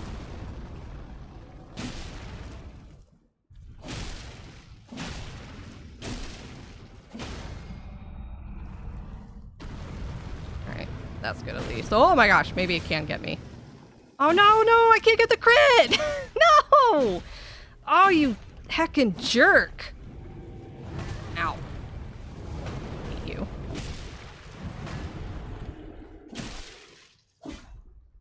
Ah! Wasted my health. And my time.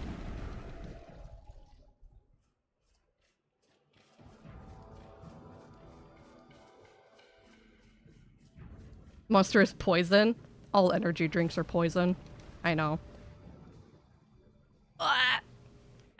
On the bright side, I drink the low-cal versions with, I mean, it still has caffeine, it just has less than the normal version. It's almost, because I drink the Strawberry Dreams Monster, and it's kind of diety in a way, but I don't know, it's really sweet too. Still not good for you, but I guess it's a lesser of evils in a way. DSD's very enjoyable. Yeah, I keep hearing good things about it. Hey, Dagger Sword. Hello. Sorry about the Discord. Wait. Sorry about got hacked, and I was wondering if there was a way to come back to your Discord. Oh, yeah. I recognize the name. Oh my goodness. How did that happen? Did you give out your information or something? Alright. Wait. Didn't appear in the chat. Wait, what? You mean up in the... Oh. You know, that does happen to people. Some people don't show up in my Stream Elements chat. I couldn't tell you why. I remember that was a problem with Lantos for a while. Lantos had that issue. Alright, I will see about that. Ah.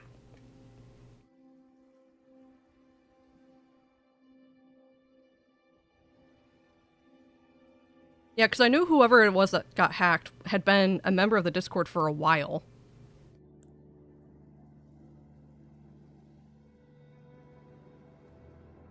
In the new Paste Moon story game, you'll see his event is funny. Oh, cool. The archers are permadeath? Really? I could have swore they weren't. Oh, well. Someone posted in a group I was in. Oh. Oh. So you, like, clicked a link you weren't supposed to? You can't do that. You can't click links from people like that unless you really know them. And sometimes it depends on the link too, because like sometimes you can read a link and know it's safe. But yeah, you gotta be careful. I can give you another chance, but if it happens again, I clearly wouldn't be able to trust the event not happening again. But yeah, I'll see about that like after stream and stuff like that, okay? Feel free to DM me here on Twitch your Discord name. Because you won't be able to end. I can't send you a link to join because you're because that username's banned. Oh, the whole group got hacked? Oh, your entire group. Ow.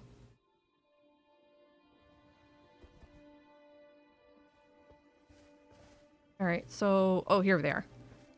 Yeah, there's 2 NPC summons for this fight. Honestly, I'm surprised that some people struggle with Draconic Tree Sentinel. I mean, if you're the kind of person who's like fine with summoning people, got 2 NPCs right here.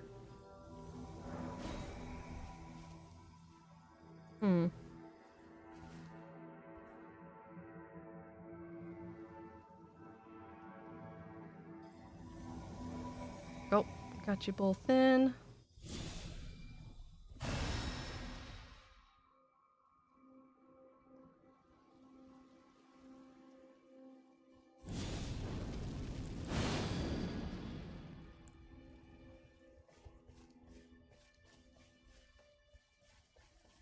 Yeah, let's see if I can land this breath attack without getting ganked.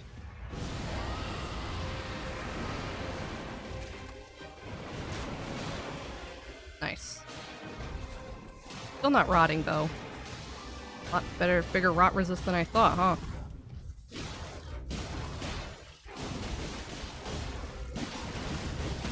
There we go. Now he's rotting.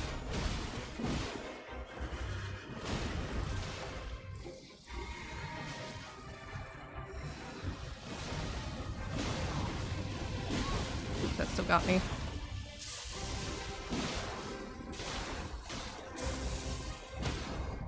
Jesus. Ragoth just hits like a truck. Oh, there goes another one. Uh-oh.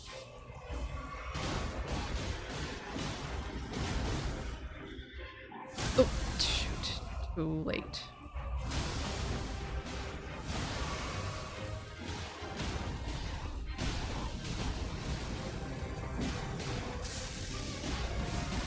Oh, he's doing a area attack.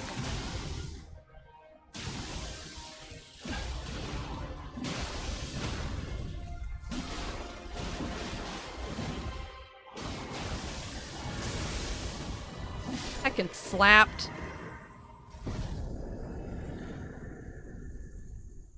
Whew. Easy. You just grab 2 NPCs and they do it for you. Though I did get the rot off, which was nice. I'm surprised the breath didn't do instant rot proc, but I guess that's what the grease was for. Thanks for the pet spawns and dagger.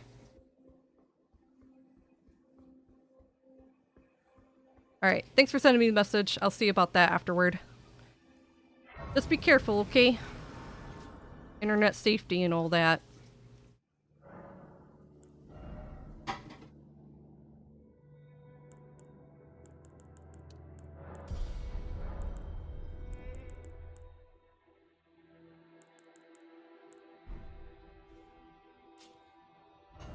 That's out of the way. We could go down and talk to Bogart here pretty quick too, because I talked to him about Dung Eater. I still have a lot of prong, but I could probably buy more. Although, I don't know. I'll have to double check if Flame Grant Me Strength interferes with prong, because I think it does. After that, we got 2 more little things to do, like the Mirage Tower and the Blood Ruins.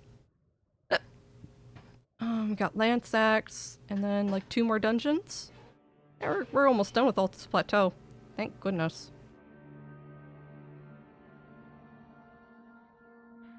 Yeah.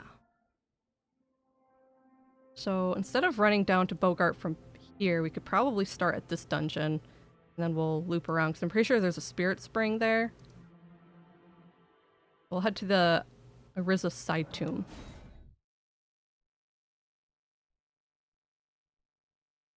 Yeah, it scared you because I thought I was banned in chat. No, you're fine. I have a setting so that if people are banned from my stream, they can't even look at the stream. Which is actually kind of a nice setting that they finally included, by the way. So if you're a streamer, double check your security stuff, because you can now customize banned users to not be able to even watch your stream. Because before they used to just not be able to chat, they could still like watch and stuff. But now banned users can't even watch. Yeah, Fire Grant Me Stink. Crab doesn't stack. Bummer. I knew it. Well, I could still always use Crab if I have to, because Flame, the Flame Strength is a very, very short buff. So if that wears off and I'm aware of it in a fight and I could always eat the crab. Oh, oh my gosh, Buns! Oh my gosh, Buns! Yo! Whoa! Dude! Thank you so much! That's... Oh my gosh! Oh, Bonds, thank you. That's really, really sweet of you. Thank you for the donation. That's gonna go a long way. Really. Really gonna help us with the bills. We're trying to catch back up after fixing the heater. I am warm finally, but we are in a bit of a like, I guess, what do you call it? A ditch with the funds, so to speak. So that'll help us a lot with bills and food. Deeply appreciate it, Bonds. Very sweet of you.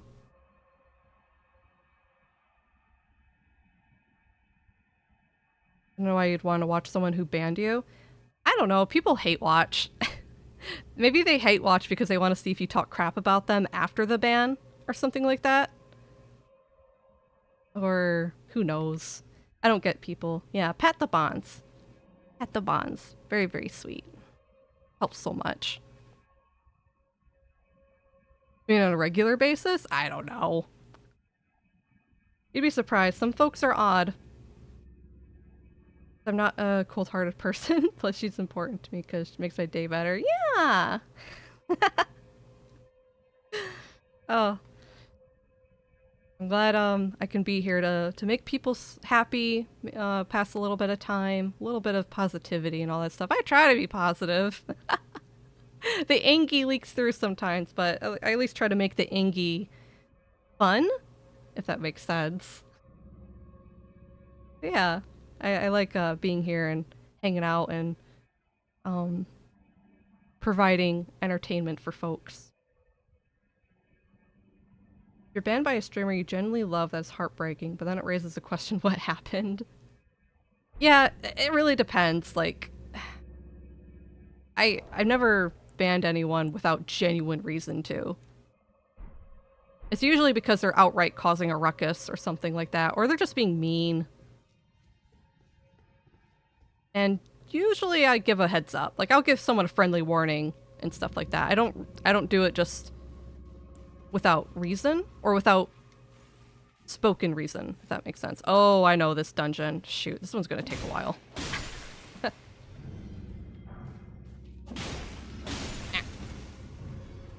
Yeah, I think this is the one that gets you turned around. That's okay. I got pretty rocks. Yeah. Oh, hello. Ah. Whoops. Didn't run fast enough. Yeah, this one gets you turned around. This is the tricky dungeon that loops around and pretends like you've already been places. But you can fix it and keep track with rocks. So that's what I do through here. But anyway, I don't think I've ever been banned in a stream before, so I wouldn't really know. I don't think I've ever done anything to warrant stuff like that.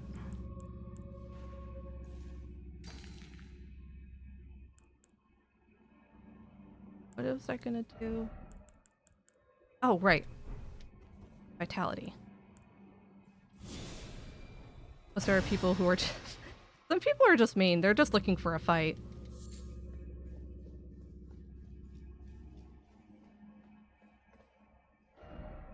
You worry... Yeah.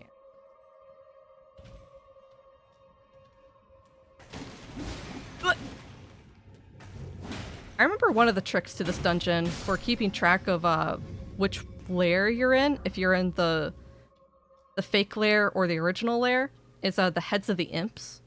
I know they have different heads. This one has like the cat heads and the other one has like the old man looking ones. Come on, man. Oh, I've learned how to parry these guys on my priest. That's good. Anyway, yeah, I'm gonna drop this here because later I'm gonna have to know. I put the rocks at least on the original layer so I know where I'm at. Heck yeah, rainbow stones. They're good. They're underrated. Careful because I'm gonna get hit. Yeah. Woo! Ah! Oh. Ouch. Oh, speaking of, I should probably grab my crystal darts. Get those on my bar.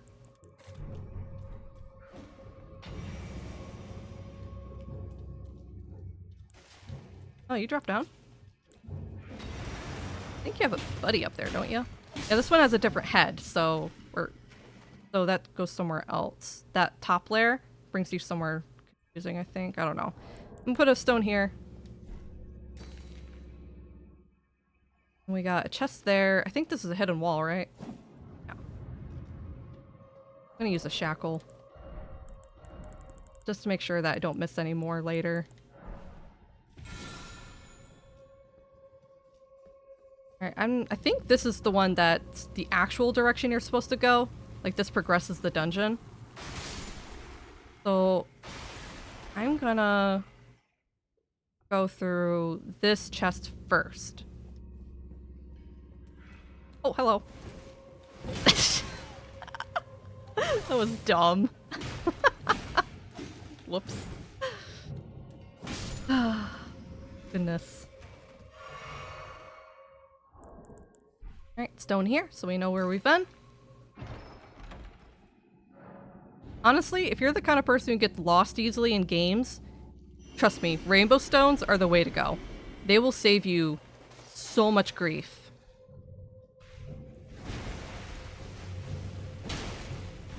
Ow. Did you know jars are vulnerable to sleep? Kinda cool. I remember when Mikola character could put these guys to sleep.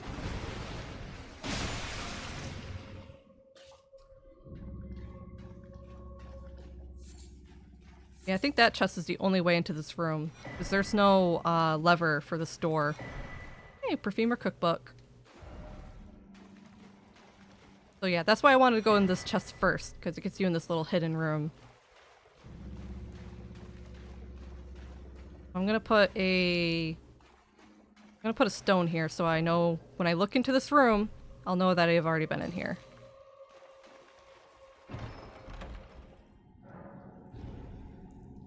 That logicalness is... Wait, what? It's not? What do you mean? Yeah, chicken, what is that? Translation that makes no sense. No, no kidding.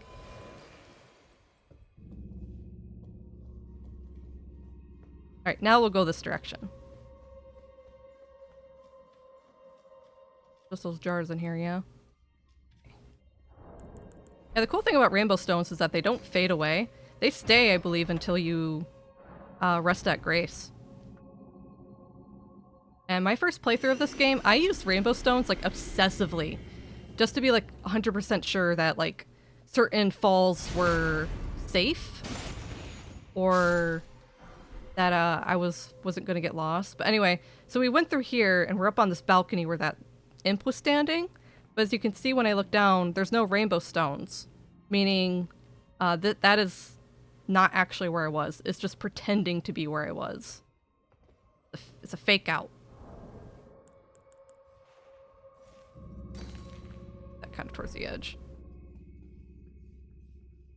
The one tower and mountaintops and hidden path of the Halic tree especially. Oh yeah. Some of these catacombs are a little confusing, but I actually love that. I like it when these dungeons are kind of like strange and confusing. Anyway, we can see inside there as well, and that has like a flower in there. We were in a room like that, but it didn't have a flower, so that is not where we were. We are in a fake lair. Yeah, and that's where the lever should have been, but there's no lever, because we're in the wrong place. Oh, hello. I didn't even see you.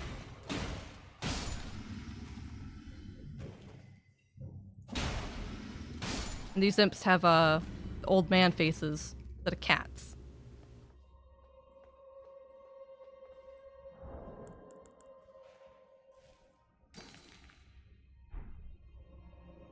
But yeah, let's jump down.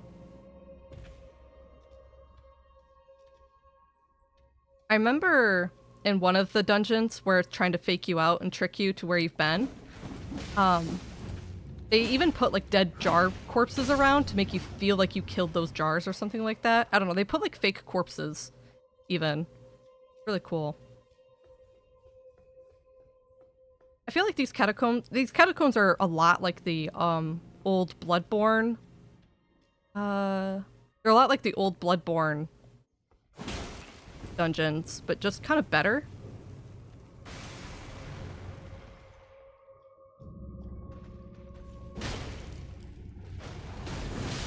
Oh, that's some nice hyper armor.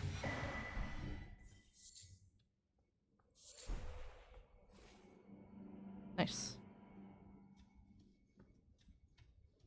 You found the Jar Village? Oh, nice. Heck yeah. Jar Village is cute. I love that place. Speaking of, I should probably go back. Ow. I'm pretty sure Alexander's over there again.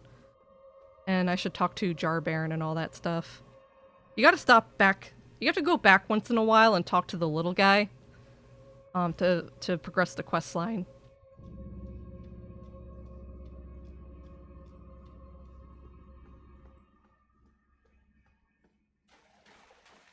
Right. That imp should be dead, so we're good.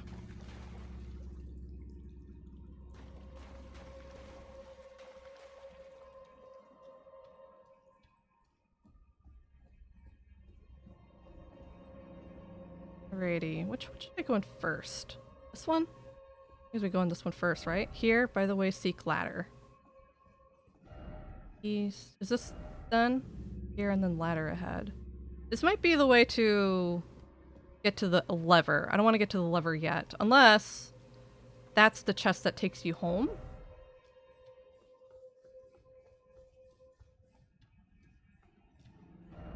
West. I don't know. Okay, thanks. Well, that...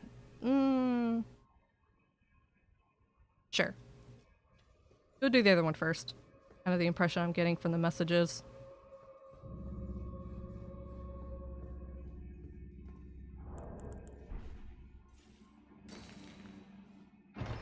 Oh, you found? I thought you didn't. Oh, I've unfortunately been so many places in this game. I have too many hours in this game.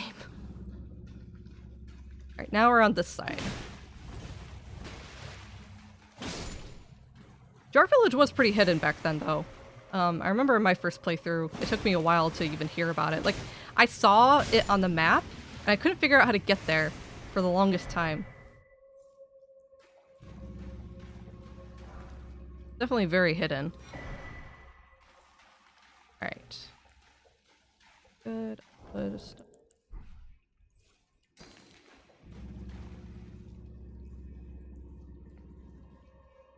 Thought it was the dungeons that put a fake dead omen. It might be. I just remember the fake corpse. It makes you feel like you were there already.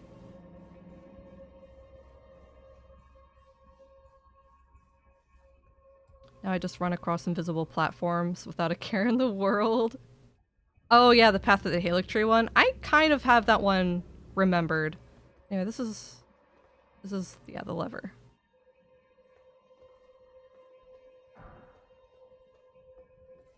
And that is the way home, because that's my first stone. But we're not going home yet. I want to go to that other treasure chest.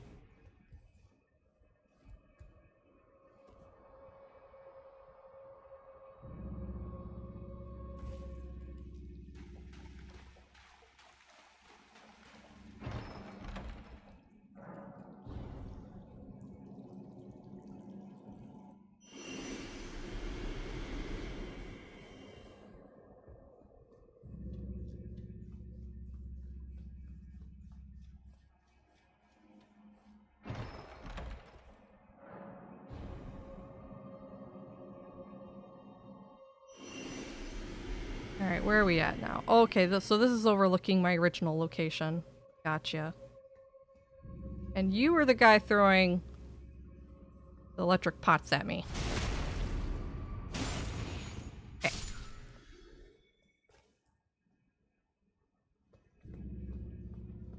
And this ladder is probably going to lead me back into the false lair. To the false beginning. Yeah, so I should have went this way first. Oh well. So I just found out Elden Ring got a major update on levels.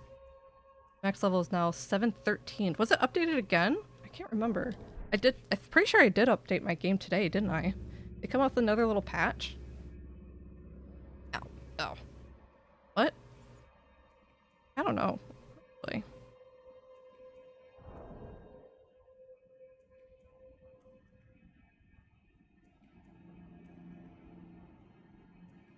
Yeah, max level is 713.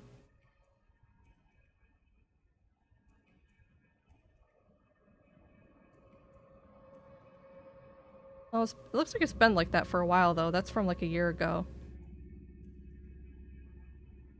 How do they not change? Or it was 217? Oh. Where's the not cap at 95.4? I don't know. But yeah, max level is 713.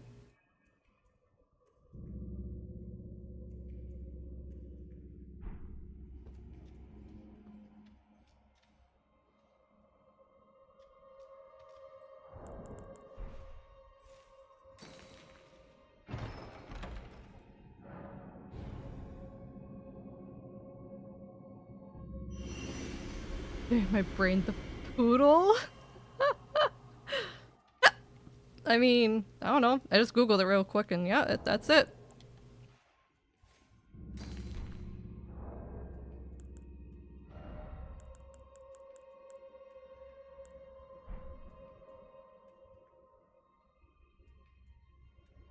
I'm gonna make some more rainbow stones.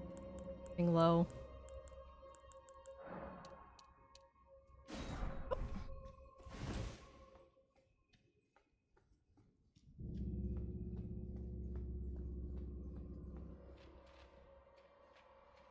I think for now on, when I play Elden Ring, I'm not really gonna try to go higher on levels. I think I'm gonna try and always cap myself at 150. That way I can have like the most opportunities for co-op and stuff like that. I think that's a good idea. I don't know for sure, but I think I might start putting myself at 150. Oops. Mistake.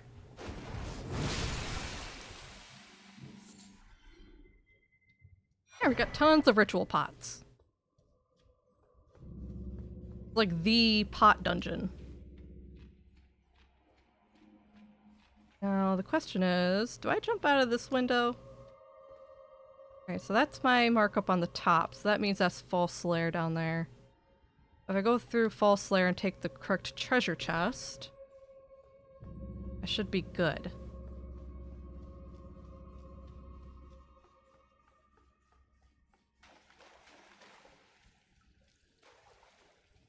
Yeah, that should be the correct chest back to the ladder. Then we'll be back to the beginning and we can fight the boss. I have no idea what the boss here is though.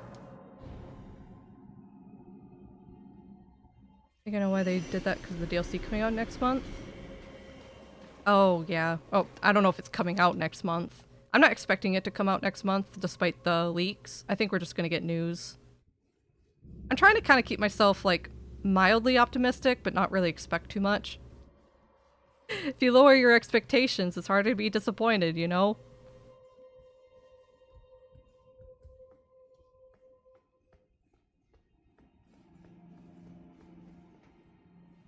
Oh yeah, we already hit the lever, so this is correct lair.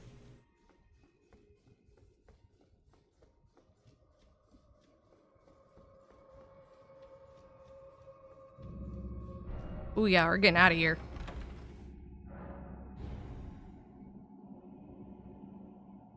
I think I thought you don't do drugs. Well, why are you doing pot?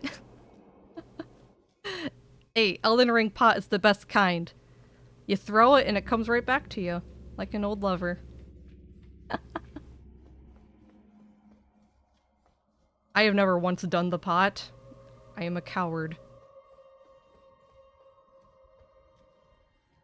I think I've heard recently that some companies might be starting to remove drug testing, or at least remove testing for marijuana and stuff like that, because so many places are making it more legal, but a lot of workplaces still don't allow people to recreationally smoke and stuff like that. And I guess that's been definitely a problem with the hiring process, as you might imagine. Be kind of nice though, if we're already decriminalizing marijuana in a lot of states in the US, if some companies could also do that.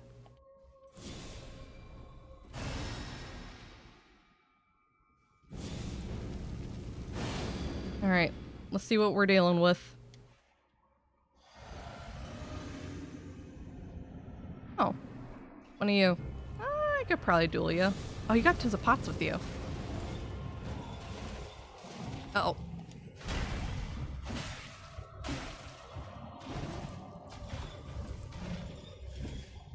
Shoot. Gotta cycle through my stuff. Alright.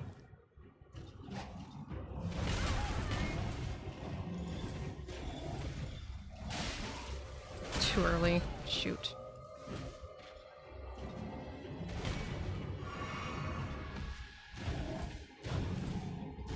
Darn it. This guy doesn't give you a lot of openings, you know? His attacks are just relentless.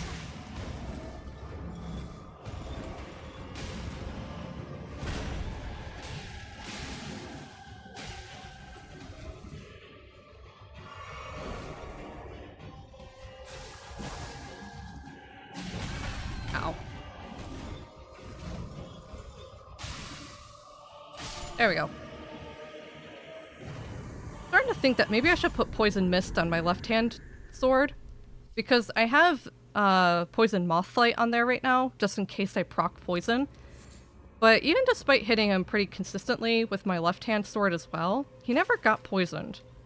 Even my poison buildup is like 100, but I'm wondering if that's not good enough. So maybe I should switch my left hand to Occult scaling with Poison Mist as a weapon art, and then just do that.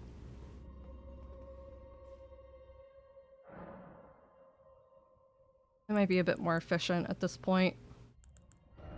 It'll also increase its damage if I change it to Occult.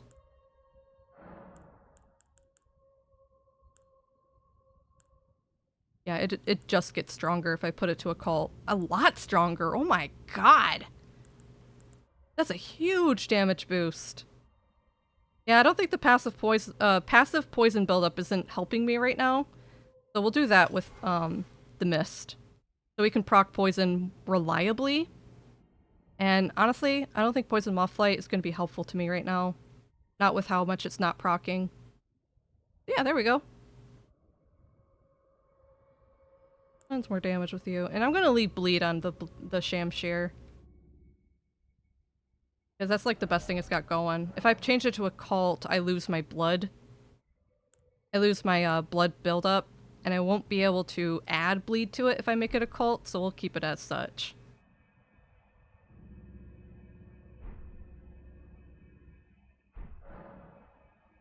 It's kind of nice that the Occult scaling's finally becoming useful. Oh, God. Wait. What else do we got going on here? What else is in Altus? A lot. Another dungeon, Lansax, stuff. Gosh, this place takes forever. I thought about... Oh my goodness, I thought about just taking a break, but I might actually just end stream. It's been about 4 hours and my back is starting to hurt. And I think even if I got up to do some stretching and took time to eat, I think I would still get a backache again within like the hour or something like that. So I don't think there's any point in prolonging my pain. So I might start to call it good here. I wanted to get done with this today, but ugh. This just takes forever.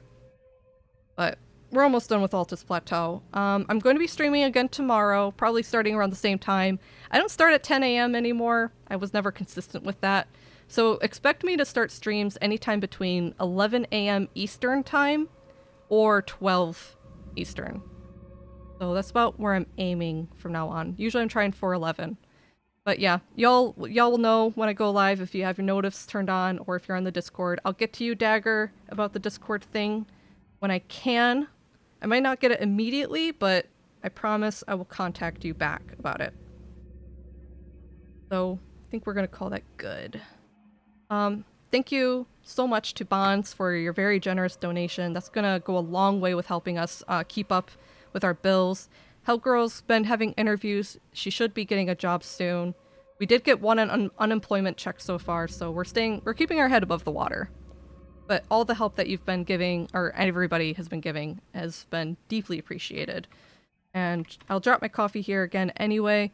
So I have the donation page up there if you are able to help. If you don't, totally get it. Yourself and your safety and finances come first. And commissions might be opening up again soon. I'm still working on my current ones, but I'm back into art a little bit, so maybe we'll have another art stream this week. I might play more Elden Ring tomorrow, or we'll do art. It kind of depends. But yeah, so I should be starting to stream now on Mondays, Tuesday, and Friday. But thank you all so much for being here. Really super duper appreciate it. I don't think I'm gonna...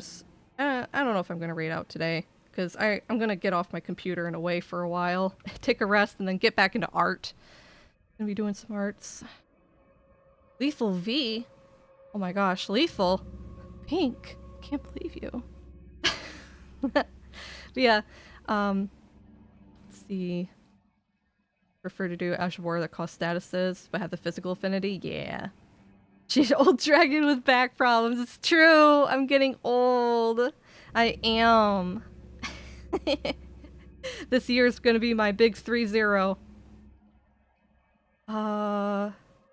Yeah, wonderful day. Yeah, thank you all for being here with me today. Hope y'all enjoyed. Please follow if you had fun, and I hope to see you next time. Bye bye.